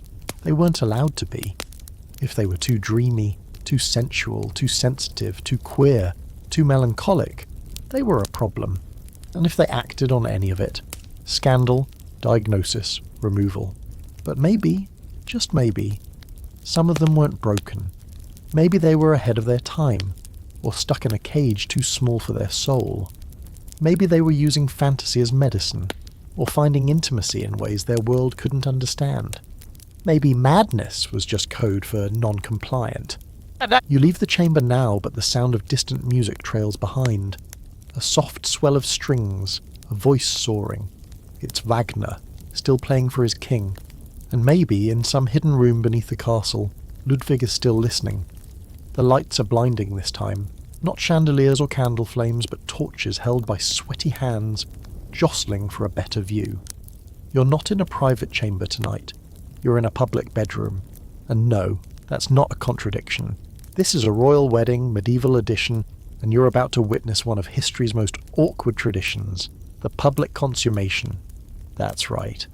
Not just the I do, but the they did. Because in the high-stakes world of royal succession, nothing was more important than proving the marriage was real, binding, and most critically fertile. A wedding wasn't just a personal event, it was a national investment, which meant the moment the couple disappeared behind the bed curtains, the entire court was listening, and sometimes watching. Welcome to the weirdest after-party in history. Let's set the scene. You're at a French or English royal wedding in the 14th or 15th century. There's been a mass, a feast, endless toasts. The bride is probably about 14. The groom might be twice that or more. Everyone's a little tipsy, except the couple, who are stone-cold terrified. Eventually the king or queen gives a subtle nod, and the whole crowd begins herding the young pair toward the bridal chamber, like prized livestock being led to an extremely uncomfortable barn. Historical fact. It was completely normal, expected even, for noble and royal couples to be put to bed by a room full of high-ranking guests. The ritual involved undressing the bride, sometimes down to her chemise in front of witnesses. The groom would be similarly prepped, often with laughter and rough encouragement from his groomsmen. The symbolism was clear. This union belongs to all of us. You're not just marrying each other, you're marrying the nation, and the nation wants receipts. And those receipts. They sometimes involved inspecting the bedsheets the next morning for blood. In some cultures, a blood-stained sheet was paraded through the town square like a war banner. If there wasn't blood, things got tense. Was the bride a virgin? Did the groom perform? Was the marriage valid? Or worse, was it cursed? Fringe fact. In Spain, there were occasions when midwives or female nobles would be stationed under the bed, listening for the telltale signs of consummation. No, seriously. As if the pressure of royal duty wasn't already enough. Now you had an audience, literally under the mattress, ready to assess your performance. And of course, the pressure fell harder on the bride. Her virginity was part of the deal, and her ability to bear children was a matter of national security. A queen who failed to produce an heir wasn't just unlucky, she was dangerous. Take poor Catherine of Aragon, married to Henry VIII for over 20 years. She bore multiple stillborn children and only one surviving daughter. The lack of a male heir eventually led Henry to divorce her, break from the Catholic Church and kick off a religious upheaval that would last for generations. But let's go back to that night. You're in the room now, one of the dozens of courtiers lining the walls, watching two children crawl awkwardly onto an ornate bed. The Queen Dowager gives a knowing look. The bishop murmurs a prayer. Someone hands the couple a ceremonial goblet, perhaps with wine, perhaps with something a little stronger. And then the curtains are pulled shut. Or not. It depends on the court. In some cases they left the curtains open. In others the observers stayed until evidence had been produced. Sounds, movement, physical confirmation. This wasn't pornography. This was policy. And yet, despite all this pomp and pressure, there were plenty of royal marriages that were never consummated. In some cases the couple was too young. In others, they simply didn't like each other. Or, in the quietest corners of royal gossip, one or both partners preferred other company. Same-sex dalliances were not uncommon in royal circles, though they were never acknowledged officially. A prince might marry, dutifully go through the motions, and then spend the rest of his nights with his favourites. A princess might endure one wedding night and then take comfort in her ladies-in-waiting. This is where scholarly debate gets especially thorny. When a royal marriage wasn't consummated, whose fault was it? The bride for being too inexperienced? The groom for being disinterested or, unenthusiastic? And what did it mean for succession? There are entire legal annals devoted to annulments based on non-consummation. Physical examinations were conducted, sometimes aggressively, sometimes in front of witnesses. Historical example: Anne of Cleves, Henry VIII's fourth wife, had her marriage annulled because Henry claimed he could not bring himself to complete the act. He famously called her unattractive and claimed he was misled by her portrait. But many historians now believe he may have been suffering from erectile dysfunction or simple fear of further failed offspring. Either way, Anne got out with her head intact, a generous pension, and the nickname the King's beloved sister. Honestly, she might be the real winner of the entire Tudor era.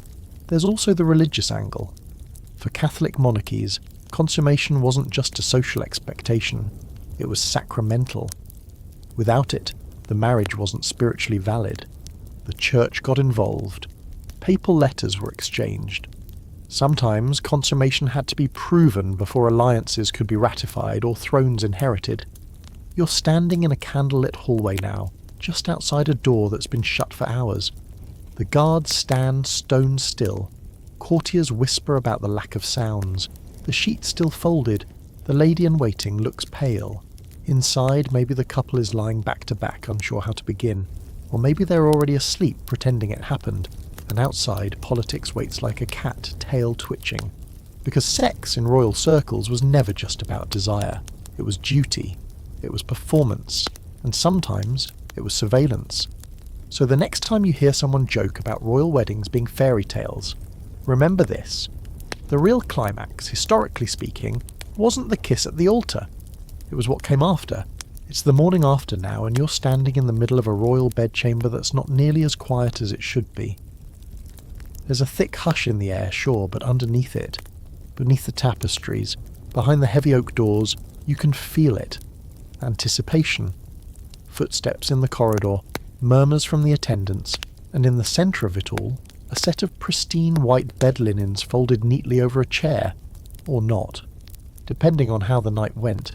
This isn't a private moment, it's a ritual, a political act.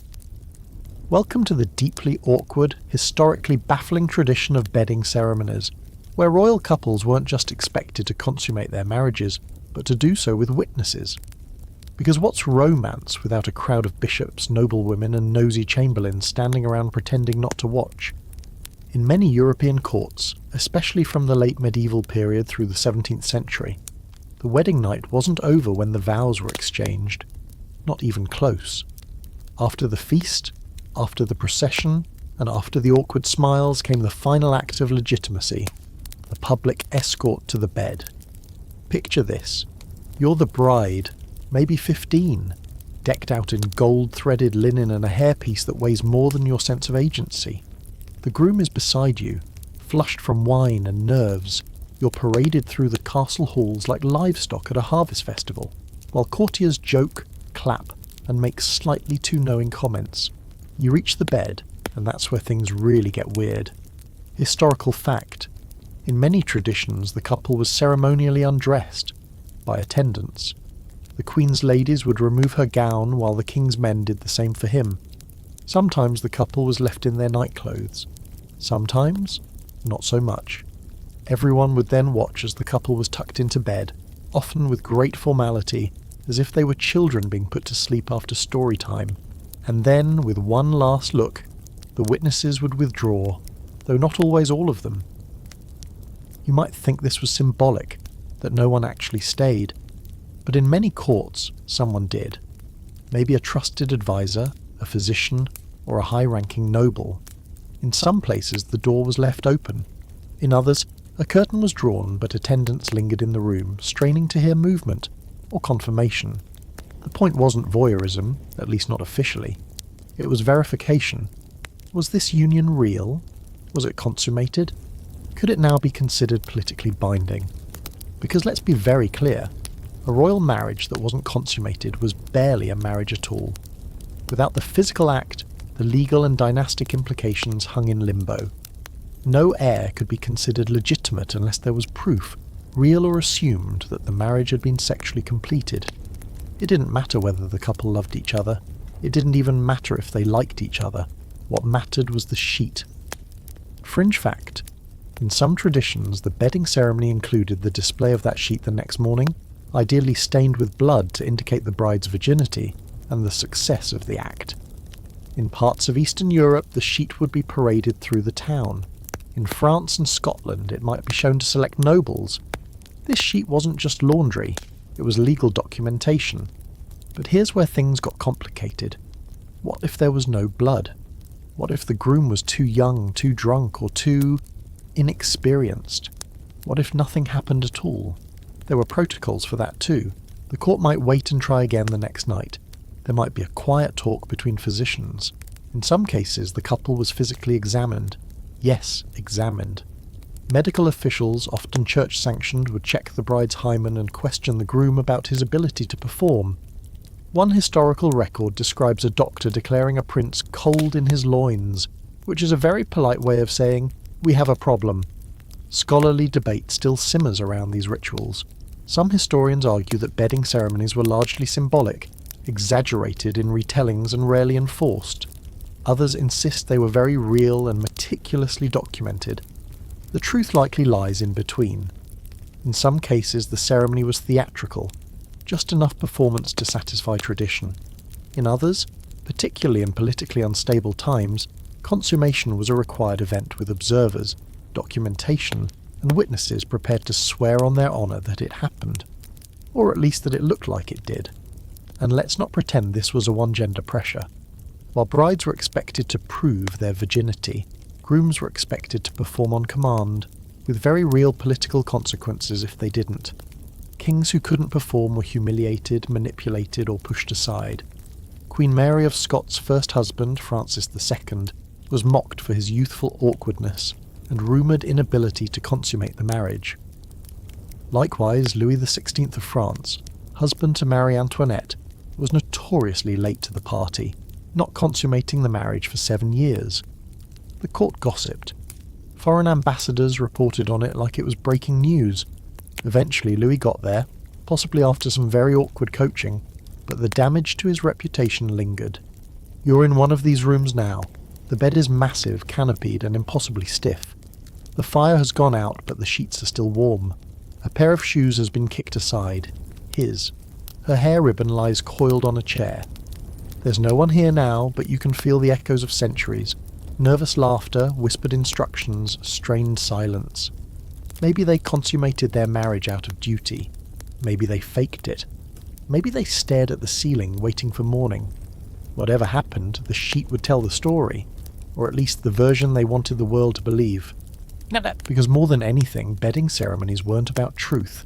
They were about performance and control. Control over bodies, control over lineage, control over the private turned forcibly public. In royal courts, sex was never simple. It was a contract, a spectacle, a requirement. And in the case of bedding ceremonies, it was a performance staged on the most intimate and most surveilled stage imaginable.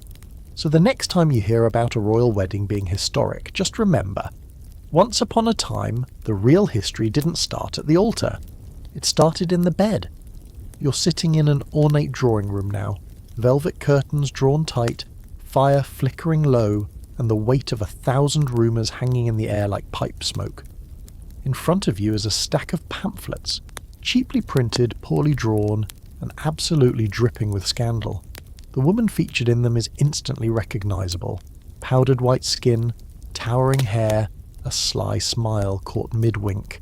It's Marie Antoinette, but this isn't the queen of pastel portraits and shepherdess cosplay.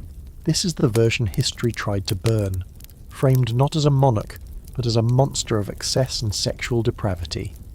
And tonight, we're asking, how much of that was true, and how much of it was just political character assassination dressed up in a negligee? Because if any royal figure was destroyed by sex, by the mere idea of sex, it was Marie Antoinette. Let's start at the beginning. Born Archduchess of Austria, Marie Antoinette was married off at 14 to the future Louis XVI as a diplomatic peace offering between Austria and France. She didn't speak the language, didn't understand the culture, and wasn't especially welcomed by the French public.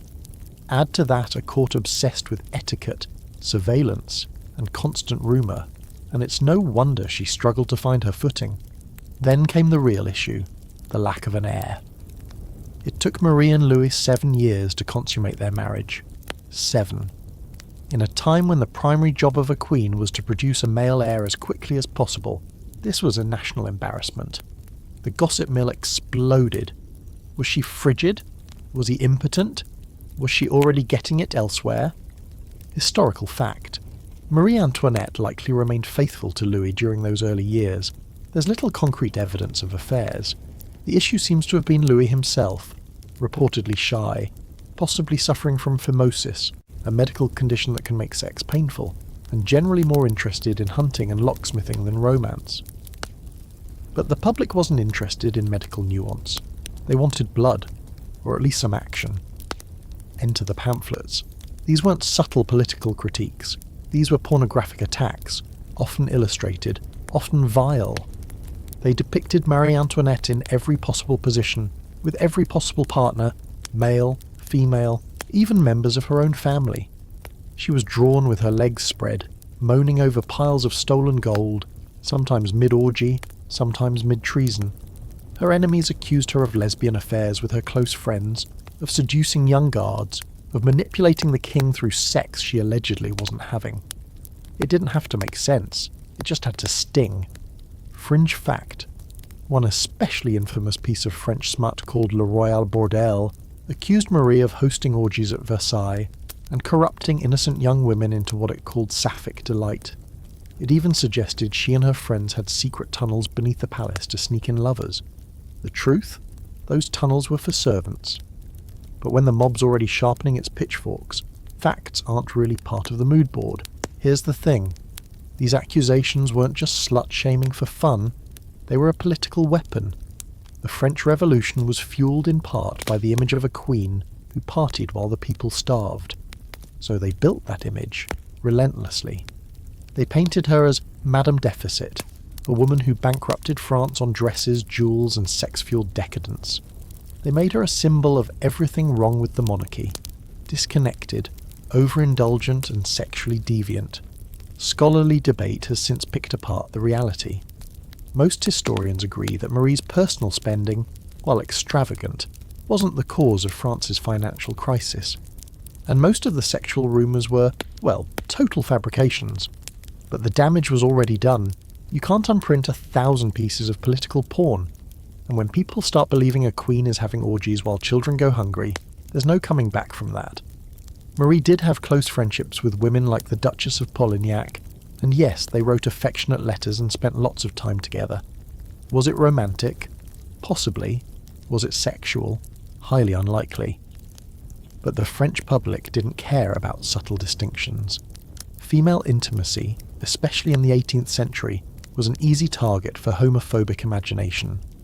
The fact that she dared to laugh, to dance, to enjoy the company of other women while her country crumbled was enough to paint her as a dangerous, selfish nymphomaniac. You're standing now in a dark cell, the one where Marie Antoinette spent her final days before the guillotine. It's damp, bleak, and miles away from the gilded halls of Versailles. The queen who once wore diamonds in her hair now wears threadbare linen. Her body has been turned into a weapon against her. Her sexuality, a tool used to destroy her credibility, her reputation, and finally, her claim to compassion. Because the last, most grotesque accusation came during her trial. Revolutionary prosecutors accused her of incest, of abusing her own son. No evidence, no sense, just poison. It horrified even some of her enemies, but it showed just how far they were willing to go to dehumanize her. So what's the legacy here? Was Marie Antoinette a reckless spender? A bored, privileged teenager thrust into a throne she didn't want? Maybe. But was she the sexual monster the pamphlets made her out to be? Not even close. Her downfall wasn't because she was deviant, but because it was politically convenient to say she was. And that's the tragic through line in so many royal scandals. The sex didn't have to happen. The idea of it was enough. You're back in the drawing room now, the fire's lower. One of the pamphlets flutters to the floor, revealing a crude sketch of the Queen bent over a throne. It's not art, it's propaganda. But it worked. Because in the court of public opinion, especially in times of chaos, nothing ruins a woman faster than the suggestion that she enjoys herself. The room you're in now is quieter, heavier. No silk sheets, no suggestive portraits, no giggling courtiers slipping out of side doors. This one feels sterile, controlled. A woman sits at the centre of it, surrounded by cold-eyed attendants and grim-faced matrons, and you can already tell this is not a moment of celebration. This is inspection. This is humiliation. This is the ritualized policing of something private under the guise of honour. Because tonight, we're diving into the world of royal virginity tests. The clinical, performative, often barbaric ways monarchies tried to confirm whether a woman was pure enough to rule, marry or matter. And yes, this was real. We like to imagine history's darker moments as exaggerated or misunderstood. Maybe those stories about virginity tests were symbolic, right? Nope. Across Europe and well beyond, young noblewomen, especially those being married off to royalty, were routinely subjected to physical exams designed to determine if they were virgins. These tests weren't medical, they weren't scientific, they were theatre, bad theatre, often painful, always invasive, and nearly always motivated by political paranoia. Let's say you're a young princess, barely 14, engaged to marry a foreign king you've never met. Your dowry's been negotiated, the alliance is fragile, and before you're packed off in a gold-encrusted carriage, some bishop or midwife or court physician is called in to verify that you haven't been touched. How do they check? With their hands, sometimes instruments, always judgment. Historical fact. When Catherine de' Medici was sent to marry the future King Henry II of France, rumours swirled that she was infertile. Before long, she was ordered to undergo a full pelvic examination in front of a team of male physicians. Later, the issue was blamed on Henry's anatomical quirks, but for Catherine, the violation lingered. Because once doubt entered the conversation, it never left. And Catherine was lucky, relatively speaking. These examinations could destroy lives. In 1497, Anne of Brittany was examined for signs of consummation after the sudden death of her husband, Charles VIII. She was a widow, not even 20, and her body became a matter of national security. Was she still intact enough to remarry?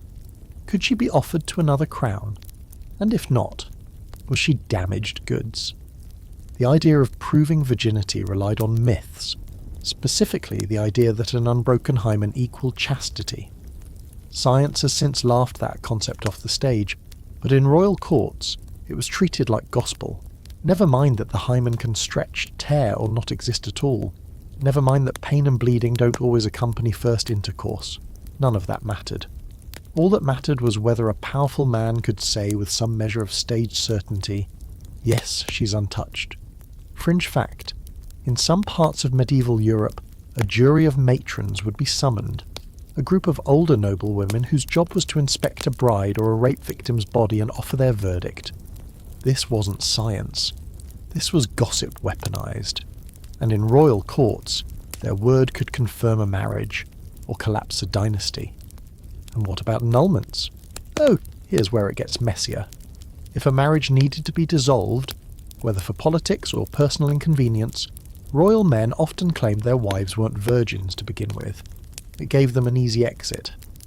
In 1599, the Earl of Essex sought to annul his marriage to Frances Howard, claiming he couldn't consummate the union because she repelled him. She, in turn, claimed she was still a virgin and demanded a physical inspection. The court agreed. A panel of matrons examined her and confirmed her intact state.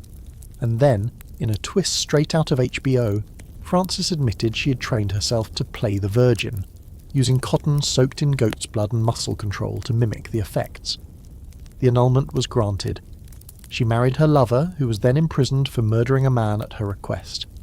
That escalated quickly. But the point stands: virginity wasn't just a bodily state, it was a political performance, a currency, and one that could be faked, forged, or taken by force. And for royal women, there was no winning. If you bled, you were a prize. If you didn't, you were a liar. If you refused the test, you were hiding something. If you submitted, you were property. And yes, there's an ongoing scholarly debate about how often these tests actually occurred and how widespread they were. Some historians argue they were rare, mostly symbolic. Others point to numerous recorded examples and say no, this was normalized violence disguised as tradition. You're in one of those cold chambers now. The fire has burned down to embers. The young girl lies on the examination bed, cheeks flushed not from embarrassment but from humiliation. She stares at the ceiling while strangers discuss the state of her body as if she's not in the room. She doesn't cry. She knows better. She knows that what's happening isn't really about her. It's about what she represents: an heir, an alliance, a title. Her body is no longer hers. It belongs to history now. But here's the brutal truth. None of it was ever about virginity. Not really. It was about control, about power disguised as purity, about making sure women knew that their worth began and ended with whether they had been touched, and by whom, and when. You step back into the corridor, away from the memory, but the weight of it sticks. Because virginity tests weren't some medieval anomaly. Versions of them still exist, in politics, in religion, in how women's bodies are judged, inspected, discussed. Royal women may have been dressed in gold and pearls, but underneath, they were still being measured, quietly, cruelly, for signs of someone else's definition of virtue. And nothing screams royal hypocrisy louder than a palace full of philandering kings demanding spotless brides. You're flipping through paper now, not diaries, not love letters, but ink-dark cartoons, smutty pamphlets, and scandal sheets, each one more vicious than the last. The lines are crude, the subjects are unmistakable, crowns tilted back, skirts hiked high, mouths agape. This isn't just satire, it's character assassination with boobs drawn on. And the woman at the centre of it all? Once again, it's Marie Antoinette. But this time, she isn't alone. She's joined by a parade of other royal women who found themselves torn to shreds. Not by armies, not by assassins, but by prints. Because tonight, you're walking through the sticky world of pornographic propaganda. The royal roast sessions where sexuality became a weapon so sharp it could dethrone a queen. Literally. It sounds absurd now, but in the 18th century, especially in the decades leading up to the French Revolution, pornography and politics were nearly interchangeable, and France was the epicenter. With the Enlightenment came a rise in literacy, printing, and an appetite for, let's say, bold content. You didn't need Netflix when you could get an underground pamphlet of the Queen and her ladies-in-waiting caught in a sapphic orgy. And yes, people believed it, or wanted to. Historical fact. By the 1780s, Marie Antoinette's image was being mass-produced in forms that would make modern tabloids blush. These weren't just erotic drawings, they were full-scale narratives, political parodies, and explicit comics designed to make the Queen look like the physical embodiment of France's problems. In these images, she was greedy, insatiable, disloyal, and worst of all, not French enough. Her Austrian origins became a sexual insult. She was depicted as a foreign corrupter, a devourer of French morals, even as a prostitute installed to dismantle the country from the inside. The creators of these pamphlets weren't random perverts.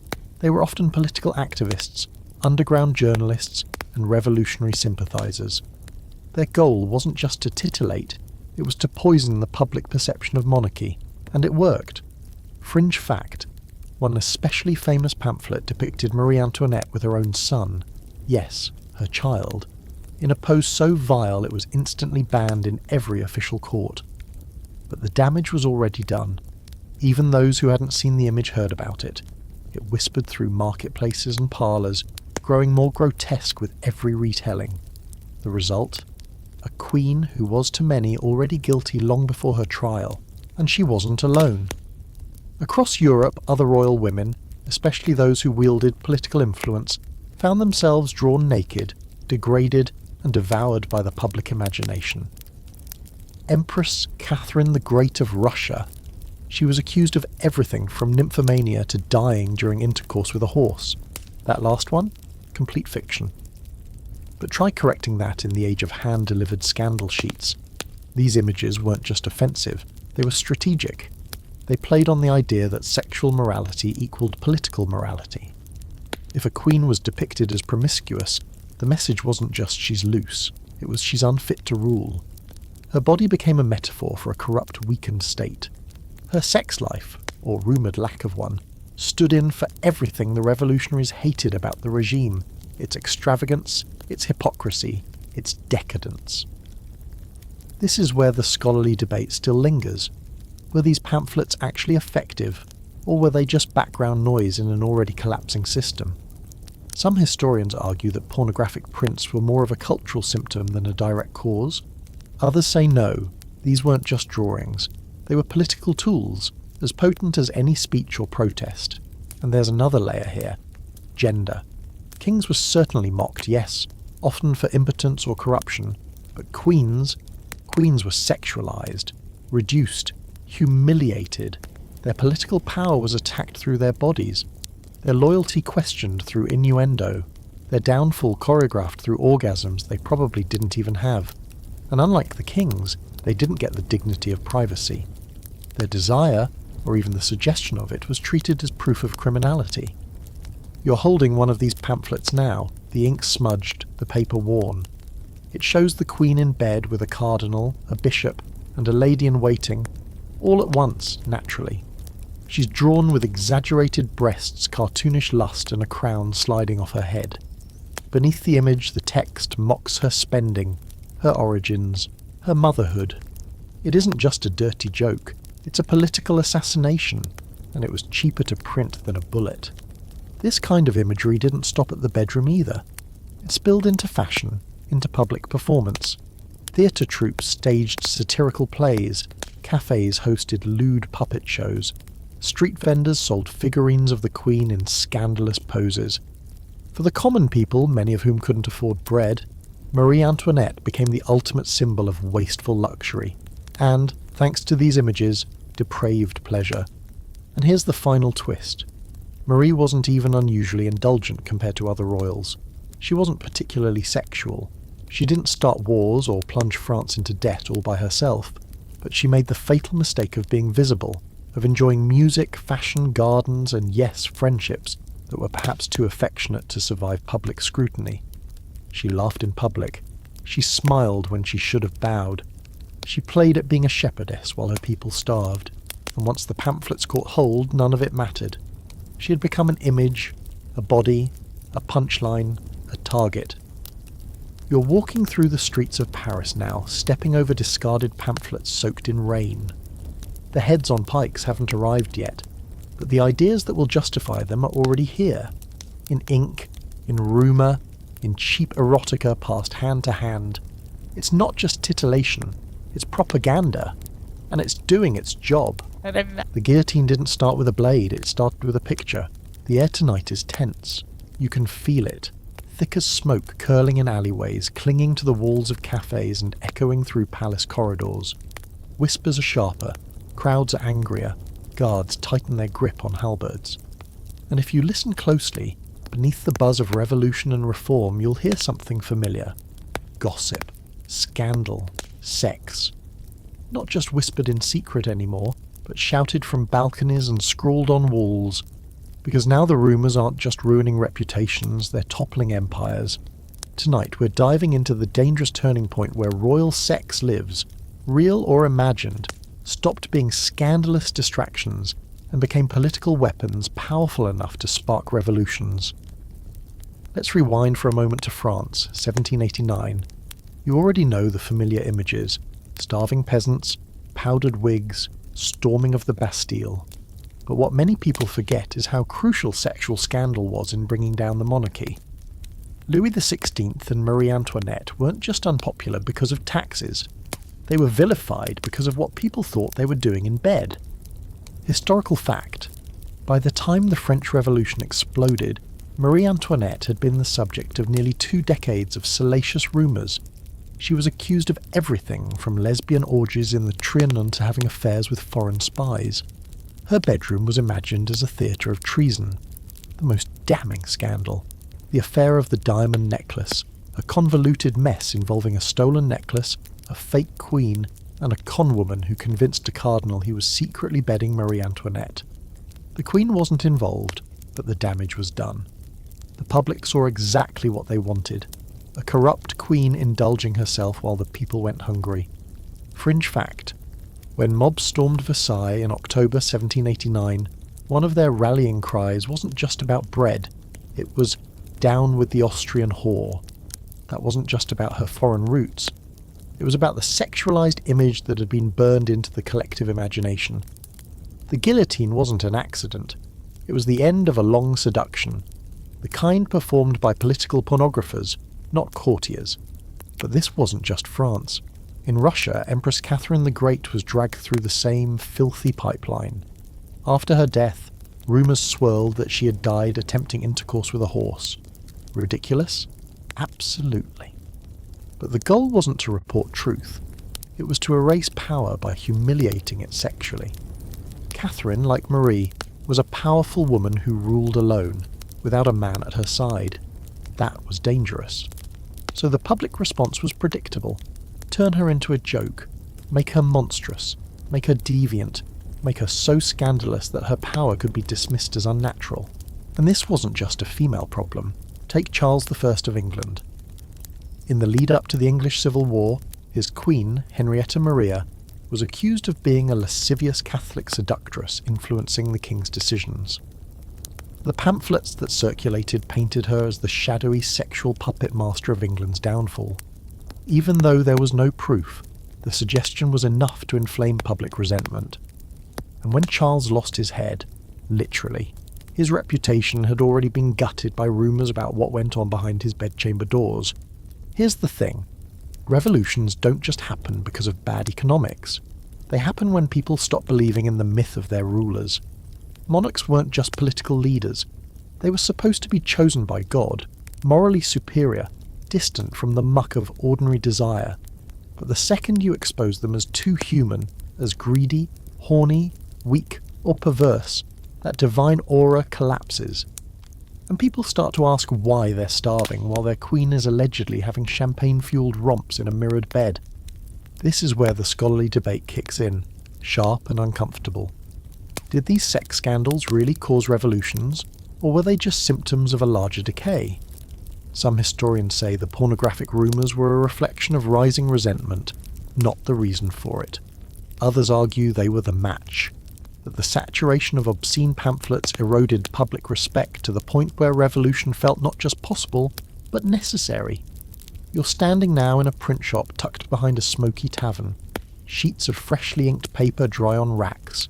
A cartoon of a bloated monarch mid-coitus with a pig-faced courtier hangs on the wall. It's crude, it's illegal, and it's selling faster than bread. These aren't just jokes, they're weapons. The printers know it, the buyers know it, and the palace? They're starting to realise it too. Even in America, sexual scandal has always hovered around power. Founding fathers weren't immune. Thomas Jefferson was accused, accurately as it turns out, of fathering children with Sally Hemings, an enslaved woman at Monticello. Political opponents pounced on it, not because they were shocked, but because they knew what a sexual scandal could do to a man's moral image. And once the moral image cracks, the whole institution starts to wobble. Because sexual scandal, unlike policy failure, is personal, visceral, easy to understand. You don't have to study tax codes or military treaties to feel rage when you're told your queen is spending tax money on her lovers, or that your king is being controlled by a foreign temptress, or that your ruler is so decadent he can't even get through dinner without slipping off for a quick tryst. You're back at the palace now, but it's shaking. The stones seem to sweat. The crowds are louder outside. They're not just angry, they're laughing. And that's worse, because once a ruler becomes a punchline, it's over. You can fight rebellion. You can't fight ridicule. The revolution isn't coming, it's already here. Not with swords, but with jokes, with drawings, with whispers. And behind it all is the same old truth. The bedroom for royals has never been private. But when it becomes a stage, empires fall. The palace is quieter now, not from peace, but from absence. The royal portraits still hang on the walls, the chandeliers still glitter, but something's missing. The bloodline is thinning. The crown feels looser on every new monarch's head. And you know why, don't you? You've seen the clues, traced the rumours, squinted at the resemblance.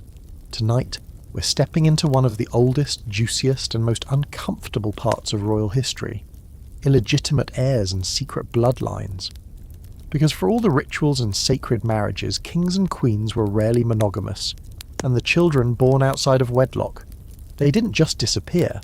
Sometimes they shaped history. Let's start with the obvious. Royalty has always been obsessed with lineage. The right to rule, divinely appointed supposedly, was traced through blood. That made who you slept with a national concern and what resulted from that union a political grenade. The goal was a legitimate heir, male if possible, and everything else. Complications, bastards, side notes in the royal record. Unless, of course, they refused to stay side notes. Historical fact. Charles II of England had no fewer than 14 acknowledged illegitimate children by multiple mistresses. 14. That's not counting the unacknowledged ones. And yet, not one of them was considered for the throne. Why? Because legitimacy mattered more than ability. His brother James, unpopular, rigid, and deeply Catholic, got the crown instead, sparking the Glorious Revolution. Imagine how different things might have been if even one of those bright, ambitious, politically savvy bastards had been eligible. But some didn't stay quietly in the background. Many were given titles, land, wealth, what historians call consolation prizes. Charles's illegitimate son by Barbara Villiers was made Duke of Cleveland. Another, James Scott, became Duke of Monmouth and tried to seize the throne in 1685. It failed. He was beheaded. But the point was made. Blood, even unofficial blood, burns with ambition. Fringe fact. The House of Stuart, the dynasty to which Charles belonged, continued to produce rumours of hidden heirs for centuries. One persistent theory suggests that Bonnie Prince Charlie, the famous Jacobite rebel, had an illegitimate child whose descendants live on quietly in Italy. There's no proof, but the idea of lost royal blood has always been catnip to conspiracy theorists and romantics alike. And it's not just the men. Royal women too had their scandals, though theirs were treated much more harshly. When a queen gave birth, witnesses were often required to be in the room to ensure the baby was truly hers. Why? Because an illegitimate heir passed off as royal could change the fate of a kingdom. There were real fears, some well-founded, that a child could be smuggled in from elsewhere to cover up a barren queen or to fake legitimacy. The most famous version of this? The black baby rumour surrounding Queen Charlotte, wife of George III. In the 18th century, after the birth of one of their many children, satirists began spreading rumours that the baby had dark skin. There's no evidence of this, but the story sparked debates about Charlotte's ancestry and led to centuries of speculation about her possible African heritage. While it wasn't about illegitimacy per se, it reveals how closely people watched royal births, not for joy, but for proof of loyalty, of race, of purity. And then there are the true scandals, like the case of Hortense Mancini, a 17th century noblewoman who became mistress to Charles II. Her descendants, despite their unofficial status, married into various aristocratic families and carried traces of royal blood into generations that had no idea. In some cases, their great-great-grandchildren became influential politicians, artists, even minor royals themselves. The line never really ends, it just fades, reappears, shifts shape. You're in a dusty wing of a castle now, the one no one visits. There's a portrait here, cracked with age, of a child in fine but slightly outdated clothing. No name on the plaque. The eyes look familiar though. The same jawline as the current king, the same mouth. You ask the steward who it is. He shrugs. Some cousin, he says. But you know better. This is a ghost. A shadow son. A daughter born of a forbidden night and hidden in plain sight. Maybe they lived quietly, or maybe they left letters, diaries. Maybe they started a bloodline that still walks around today, totally unaware of the crown that nearly touched them. This is where the scholarly debate gets heated. Some historians believe we vastly overestimate the impact of illegitimate children, that most were shuffled off, married off, or politely ignored. Others point to the sheer volume of them and say, how could they not matter? They were in court, they were educated, they formed alliances, and they often knew secrets that legitimate heirs didn't. Power leaks, and nothing leaks faster than family. Let's not forget Napoleon Bonaparte, who had a legitimate heir, the King of Rome, but also acknowledged an illegitimate son, Charles Léon, whom he kept close. Napoleon made sure Charles had the best education and a comfortable life, perhaps sensing that blood doesn't always respect the rules. Even today there are claims of secret royal descendants. Families in rural corners of Europe insist their great-grandfather was the unacknowledged child of a duke or prince. DNA tests sometimes back it up. Other times, convenient storytelling. But the fascination remains, because illegitimate blood carries with it a tantalizing duality, outsider and insider, royalty and nobody, a claim with no throne. You're outside now, walking through a garden that once belonged to a noblewoman who had the king's ear, and maybe his child. There's no plaque, no statue, just a crooked stone with initials nearly worn away. But if you listen, if you really listen, you can hear it in the silence, a line that was never meant to matter. That did.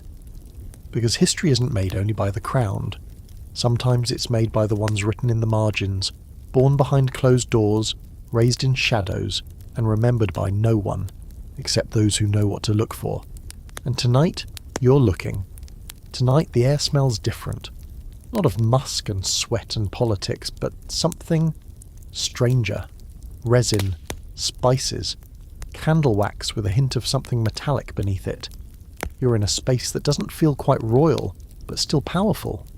There's a velvet curtain behind you, a velvet cushion beneath you, and on the table, tarot cards, a dagger, a vial of something dark and sticky. You didn't just wander into another royal bedchamber tonight. You've stepped into something older, weirder, and much more dangerous. The intersection of sex, power, and the occult. Because for some royals, the bed wasn't just a place of pleasure or duty, it was a portal.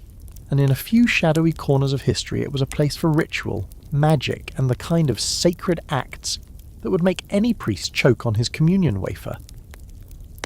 Let's start with one of the most infamous examples, Catherine de' Medici. She wasn't technically royal by birth, but by the time she became Queen of France, she had plenty of power, and a reputation for being just a little too friendly with astrologers and alchemists. Her court was rumoured to be a nest of esoteric advisors, potions and predictive sex rituals. She allegedly employed fortune-telling courtesans to spy on and seduce nobles, using sex not just for pleasure, but for information and control. Is that entirely true? Maybe not. But the whispers stuck, because in a court where the church had a stranglehold on morality, any woman in power who dared to control her body or someone else's was already a witch. Historical fact: Catherine's interest in astrology is well documented. She consulted astrologer Cosimo Ruggieri frequently, even having him cast the horoscopes of her children and political enemies.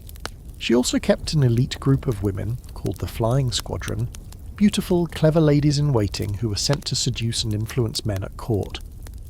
While not explicitly magical, the combination of sex, power and manipulation blurred the line into the mystical, especially when enemies wanted to paint her as a poisoner, a witch, or worse. But Catherine was hardly the only one walking the line between seduction and sorcery. Let's talk about the Hellfire Clubs of 18th century England. These were elite, male-dominated secret societies made up of nobles, politicians, and yes, even royalty. They gathered in hidden locations, abandoned abbeys, underground rooms, private estates, to host black masses, mock religious ceremonies, and orgiastic feasts dedicated to Bacchus and Venus. The motto? Fais ce que tu voudras. Do what thou wilt.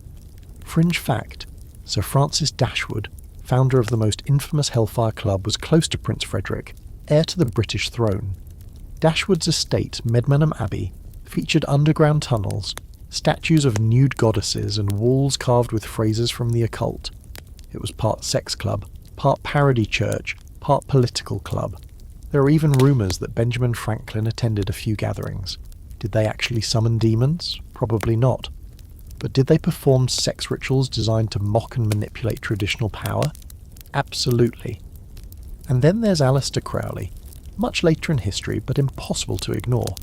Though not royal himself, he was known to rub shoulders with the elite, and his philosophy of sex magic, the idea that orgasm could be a magical tool to manifest power or enlightenment, crept into certain aristocratic circles. Crowley believed that sexual acts, especially taboo ones, broke through spiritual barriers and allowed practitioners to connect with divine or demonic forces. And while you won't find Queen Victoria scribbling sex sigils in a grimoire, some of the lesser-known royals and European nobles of the 19th and 20th centuries dabbled. They had the money, the privacy, and the hunger for something more. This is where scholars get twitchy. Some argue that all of this, the rituals, the sex magic, the occult rumours, are just stories, a way to explain or discredit powerful people who refuse to play by the rules. Others say there's too much smoke for there not to be some fire.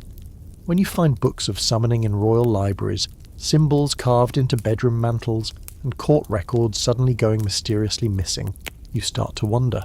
And there's something about royalty itself that invites mysticism. Kings and queens weren't just seen as political leaders, they were divinely appointed, chosen by God. And what's the opposite of divine right? The dark arts. For every sacred coronation there was a whispered hex. For every holy marriage, a rumour of a sex-fueled curse to prevent heirs. It's not a coincidence that when royals failed to produce heirs, failed to rule well, failed to maintain power, the explanations often drifted into the arcane. They were cursed, bewitched, or more provocatively, they did it to themselves. You're standing now in a royal bedroom, but it's different. No fluffy pillows or ceremonial sheets. There's chalk on the floor in a pattern that makes your teeth itch. Candles burn in a circle. The bed is draped in black. There are books here, old, cracked, handwritten, Latin, Greek, some things that aren't quite a language at all. A ceremonial dagger lies next to a jar of honey, and something inside you says this room wasn't meant for sleeping. Or maybe it was, just not the usual kind. One more tale before you leave. Louis XIV, the Sun King himself, had a mistress named La Voisin, who was at the centre of the affair of the poisons, one of the darkest scandals in French court history. La Voisin was accused of selling poison, performing black masses, and helping aristocrats perform sex rituals to summon demons or kill rivals. Babies were allegedly sacrificed, lovers cursed, orgies held in secret crypts. Do we believe all of it? Probably not. But enough nobles were implicated and enough bodies turned up for the king to order the records sealed. Forever. And what's more powerful than that? A secret the crown can't destroy, only bury.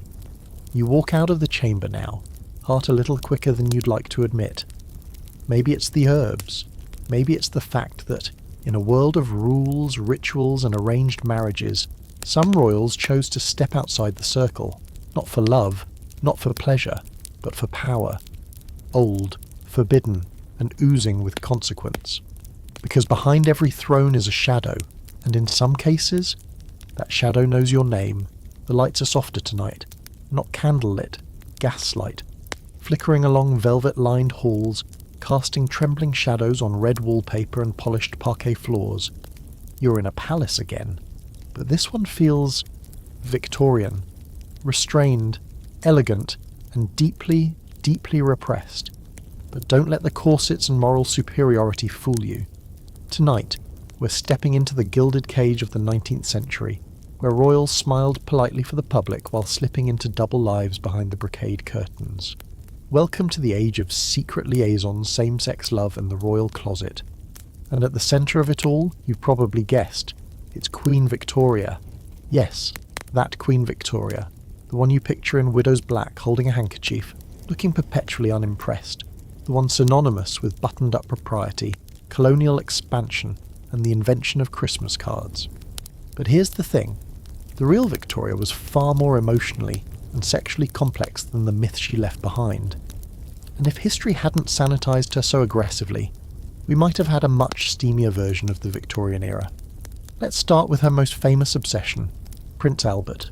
Their relationship is often framed as some chaste ideal marriage, but Queen Victoria's own letters, oh no, they were steamy, passionate, sometimes borderline thirsty. She wrote about his thighs, his shoulders, his manly figure. She gushed about his presence in bed and made it very clear that, yes, their relationship was physical, frequently. She even complained about how annoying it was to be pregnant so often because she couldn't enjoy sex the way she wanted. Victorian? Sure. But prudish? Hardly. Historical fact. Victoria gave birth to 9 children. That alone is a testament to the royal bedroom being more active than your high school history teacher probably implied. But after Albert's death in 1861, her sexuality didn't die with him. It just went underground. Enter John Brown. John Brown was a Scottish servant who became so close to Victoria that courtiers and politicians whispered constantly. He drank too much, swore freely, and called her woman instead of your majesty, and she loved it. Their relationship remains debated. Some say he was simply a friend. Others insist they were secretly married. Victoria had a lock of his hair buried with her. She had his picture by her bed. She even wanted him to be remembered in her official titles. The royal family worked hard to suppress those efforts. Fringe fact, after Victoria died, her son Edward VII ordered all her letters to Brown destroyed.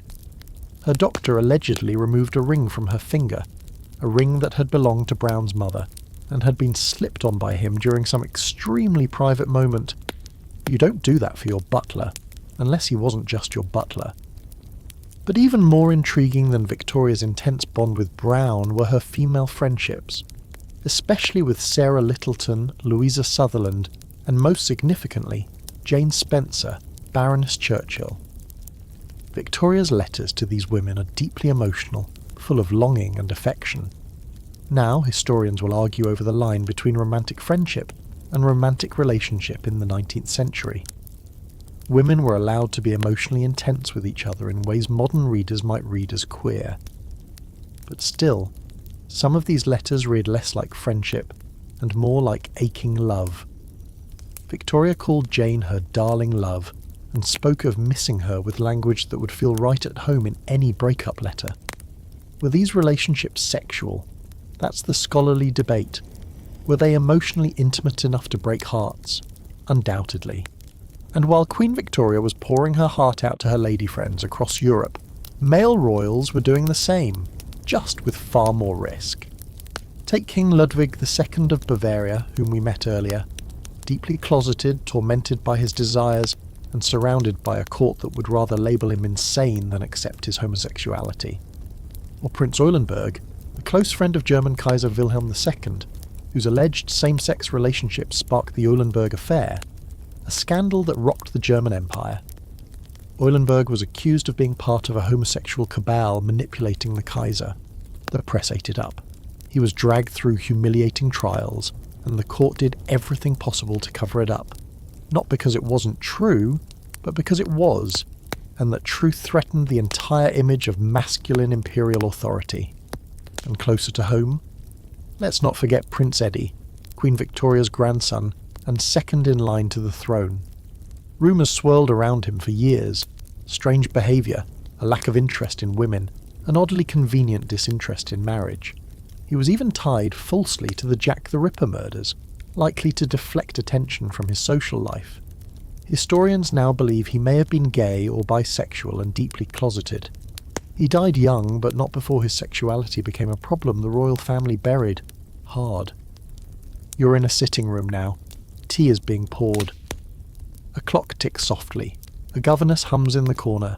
Everything looks proper, perfect.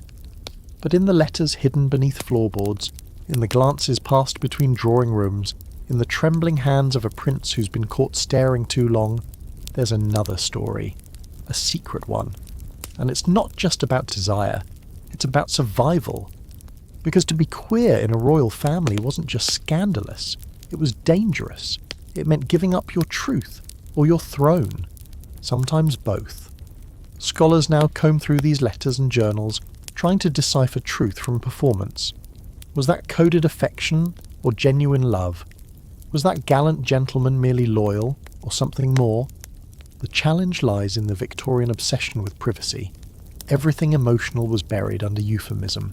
Everything sexual, denied. But the clues remain. In mourning jewellery that held more than grief. In affectionate nicknames that lasted decades. In portraits hung in private chambers long after their subjects had died. You're walking through one of those chambers now. A photograph sits on the mantel.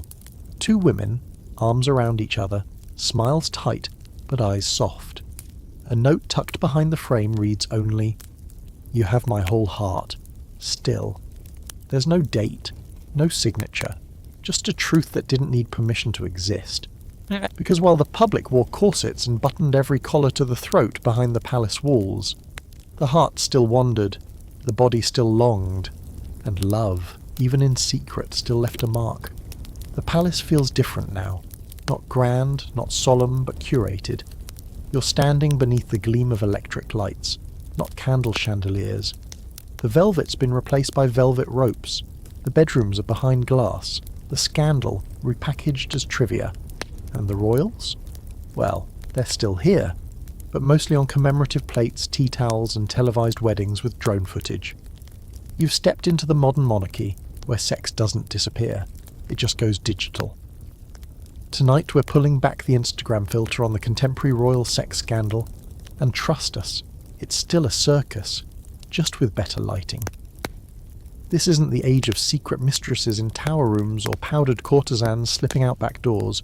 Now it's blurry paparazzi photos, hacked voicemails, leaked texts, and close friends-only Instagram stories gone accidentally public. But don't let the Wi-Fi fool you. The dynamics are exactly the same. Power, image, control. And when sex collides with royalty in the 21st century, the fallout is faster, meaner, and global. Let's begin with the walking headline that is Prince Andrew, Duke of York. Once known as Randy Andy in the 1980s, a nickname he earned through a string of tabloid-covered romances with models and actresses, his reputation took a sharp nosedive when he was linked to Jeffrey Epstein, the now infamous financier and convicted sex offender. In 2019, it all exploded.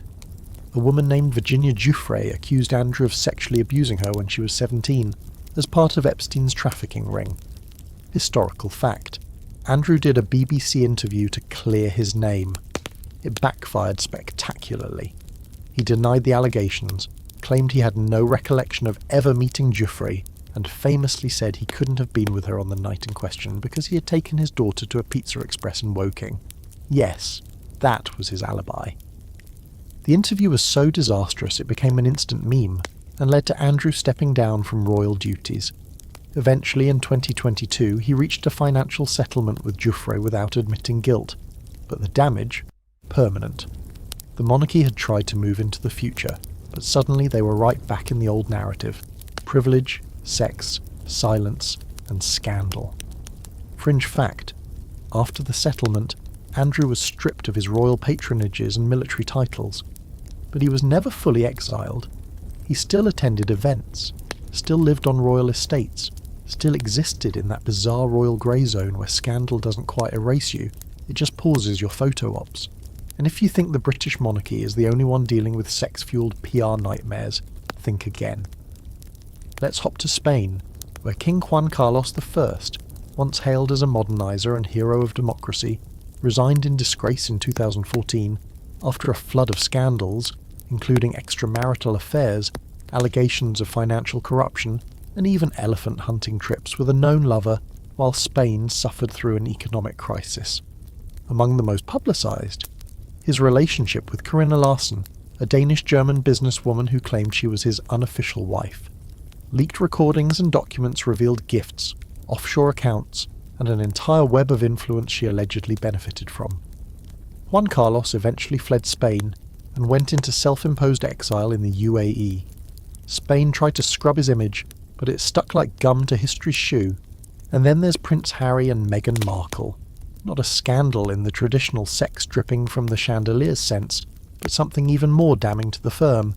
They told the truth, or at least their version of it. When Meghan sat down with Oprah and said, "I just didn't want to be alive anymore," and followed it with allegations of racism and press bullying, the world's jaw hit the floor. For an institution that's built entirely on image, the revelation that someone inside felt dehumanized, depressed, and unprotected was its own kind of sexual scandal, a human one. And yes, part of that conversation included the British tabloids' obsession with Meghan's body, the way she walked, her pregnancy, her flaunting her baby bump, the endless media speculation about her post-baby body. In the modern monarchy, a woman's physicality, how she dresses, how she holds her husband's hand, how much cleavage shows at a charity event, is still political currency, still tabloid fodder, still judged harder than any prince's actual crimes. There's a scholarly debate bubbling underneath all of this. Some argue the monarchy has evolved, that sex scandals today are fleeting, more entertainment than threat. Others say no, these stories still matter because they still reveal the unspoken rules. Royals can indulge, they can stumble, but the public must never feel disrespected. It's the same contract that's existed for centuries. Violate the image, and the consequences come swiftly. Often more for women than men, often more for outsiders than insiders. You're scrolling through a phone now looking at headlines. Royal threesome rumour shocks Europe. Topless princess caught by paparazzi. Illegitimate child of former king speaks out. It's a buffet of scandal, served hot. And it's not just Europe. Japan's royals have battled intrusive questions about fertility and mental health. Saudi princes have faced international scrutiny for wild parties and criminal allegations abroad. Across the globe, monarchy still collides with sexuality, and every culture reacts in its own way, either covering it in silence or spinning it into content. But here's what hasn't changed. The public still wants to peek behind the curtain. We still believe that inside every palace is a story. Messy, sweaty, hidden, about what it really means to be born above the rest of us. And that curiosity, that voyeuristic hunger, it's eternal. Maybe even more potent now that we carry the palace in our pockets. You're sitting now on a park bench outside a royal estate. Tourists snap photos. A security guard sips coffee. You glance at the commemorative tea towel in your bag, bright white, embroidered with golden thread. A smiling couple waves from the design mid-wedding pose. It's beautiful, polished, carefully approved, but you know better. You know what's behind that image. Not just affairs and flirtations, not just desperate cover-ups and lost letters, but the same thing that's always been there. Desire, complication, secrets too heavy for crowns. Because the royal sex scandal didn't die with powdered wigs or crumbling empires. It just got better press coverage. The sun is starting to rise now. Not just over the landscape, but over centuries of whispered stories, shredded letters, and censored paintings. You're standing in the long corridor that stretches from past to present. Dusty and gold at one end, cold and pixelated at the other. Behind you, the sighs and gasps of royal beds long abandoned. Ahead of you, an increasingly fragile idea of what royalty means.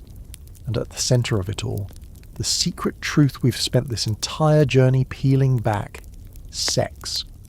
Not just as indulgence or weakness, but as the pulsing, inescapable force that has shaped thrones, bloodlines, and revolutions. So for one final night, let's ask the big question: why was royal sex so dangerous? Not because it was rare, not because it was scandalous, but because it threatened the most sacred lie royalty ever told, that they were different from us. They weren't. And that's why the truth had to be hidden, rewritten, or destroyed.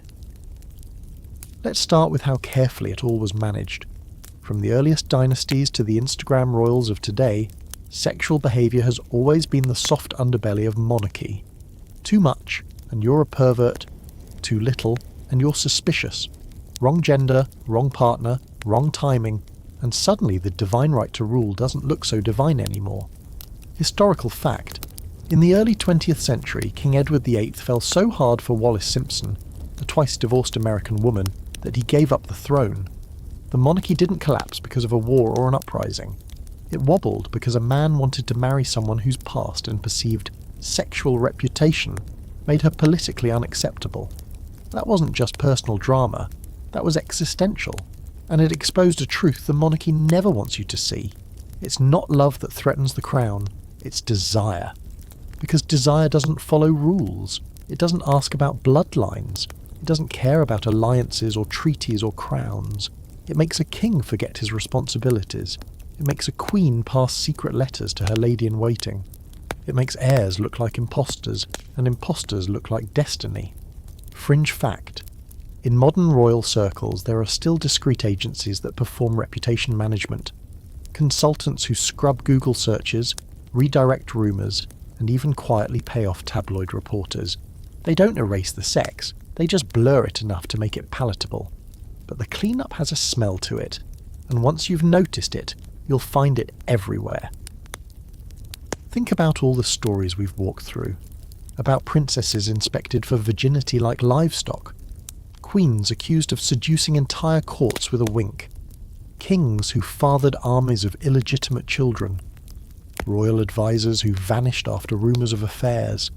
Entire wars launched because someone married for lust instead of politics. And entire nations that rose or collapsed based on what someone did, or didn't do, in a bed we were never supposed to know about. This isn't gossip, this is power. You're walking now through the ruins of a once glorious palace. Grass has crept between the stonework, the painted ceilings are flaking.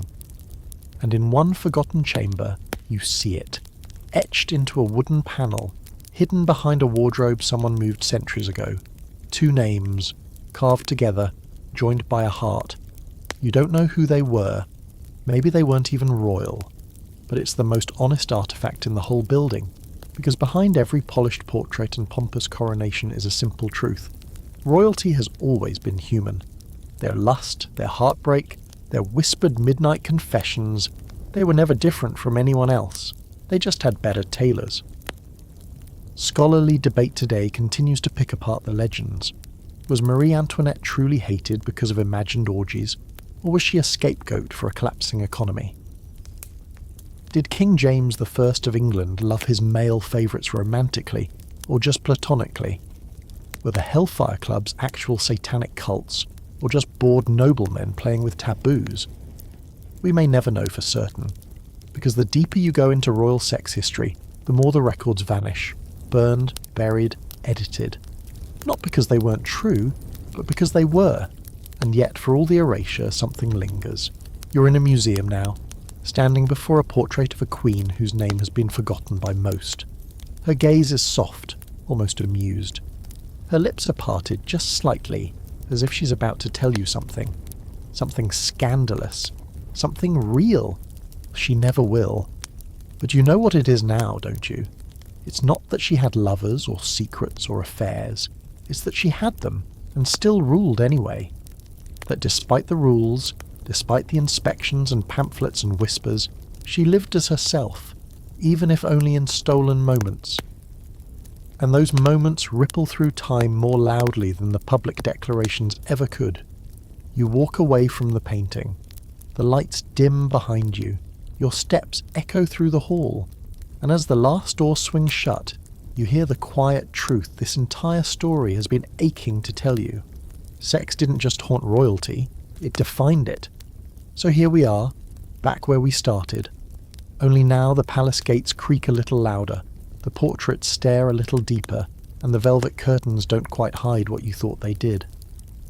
Over these 30 sections, you've traced 1,000 footsteps through royal corridors, peered behind forbidden doors, and heard the sighs of queens, the whispers of mistresses, and the laughter of kings who thought they were untouchable.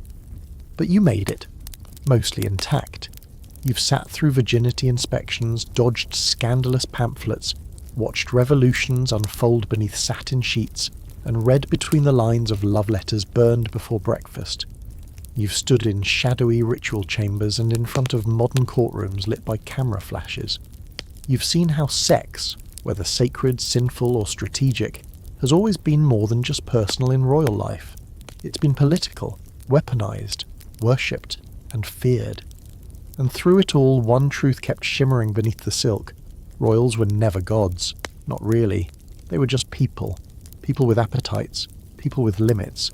People who, like everyone else, wanted to be touched, to be loved, to be free, even if history refused to give them that luxury.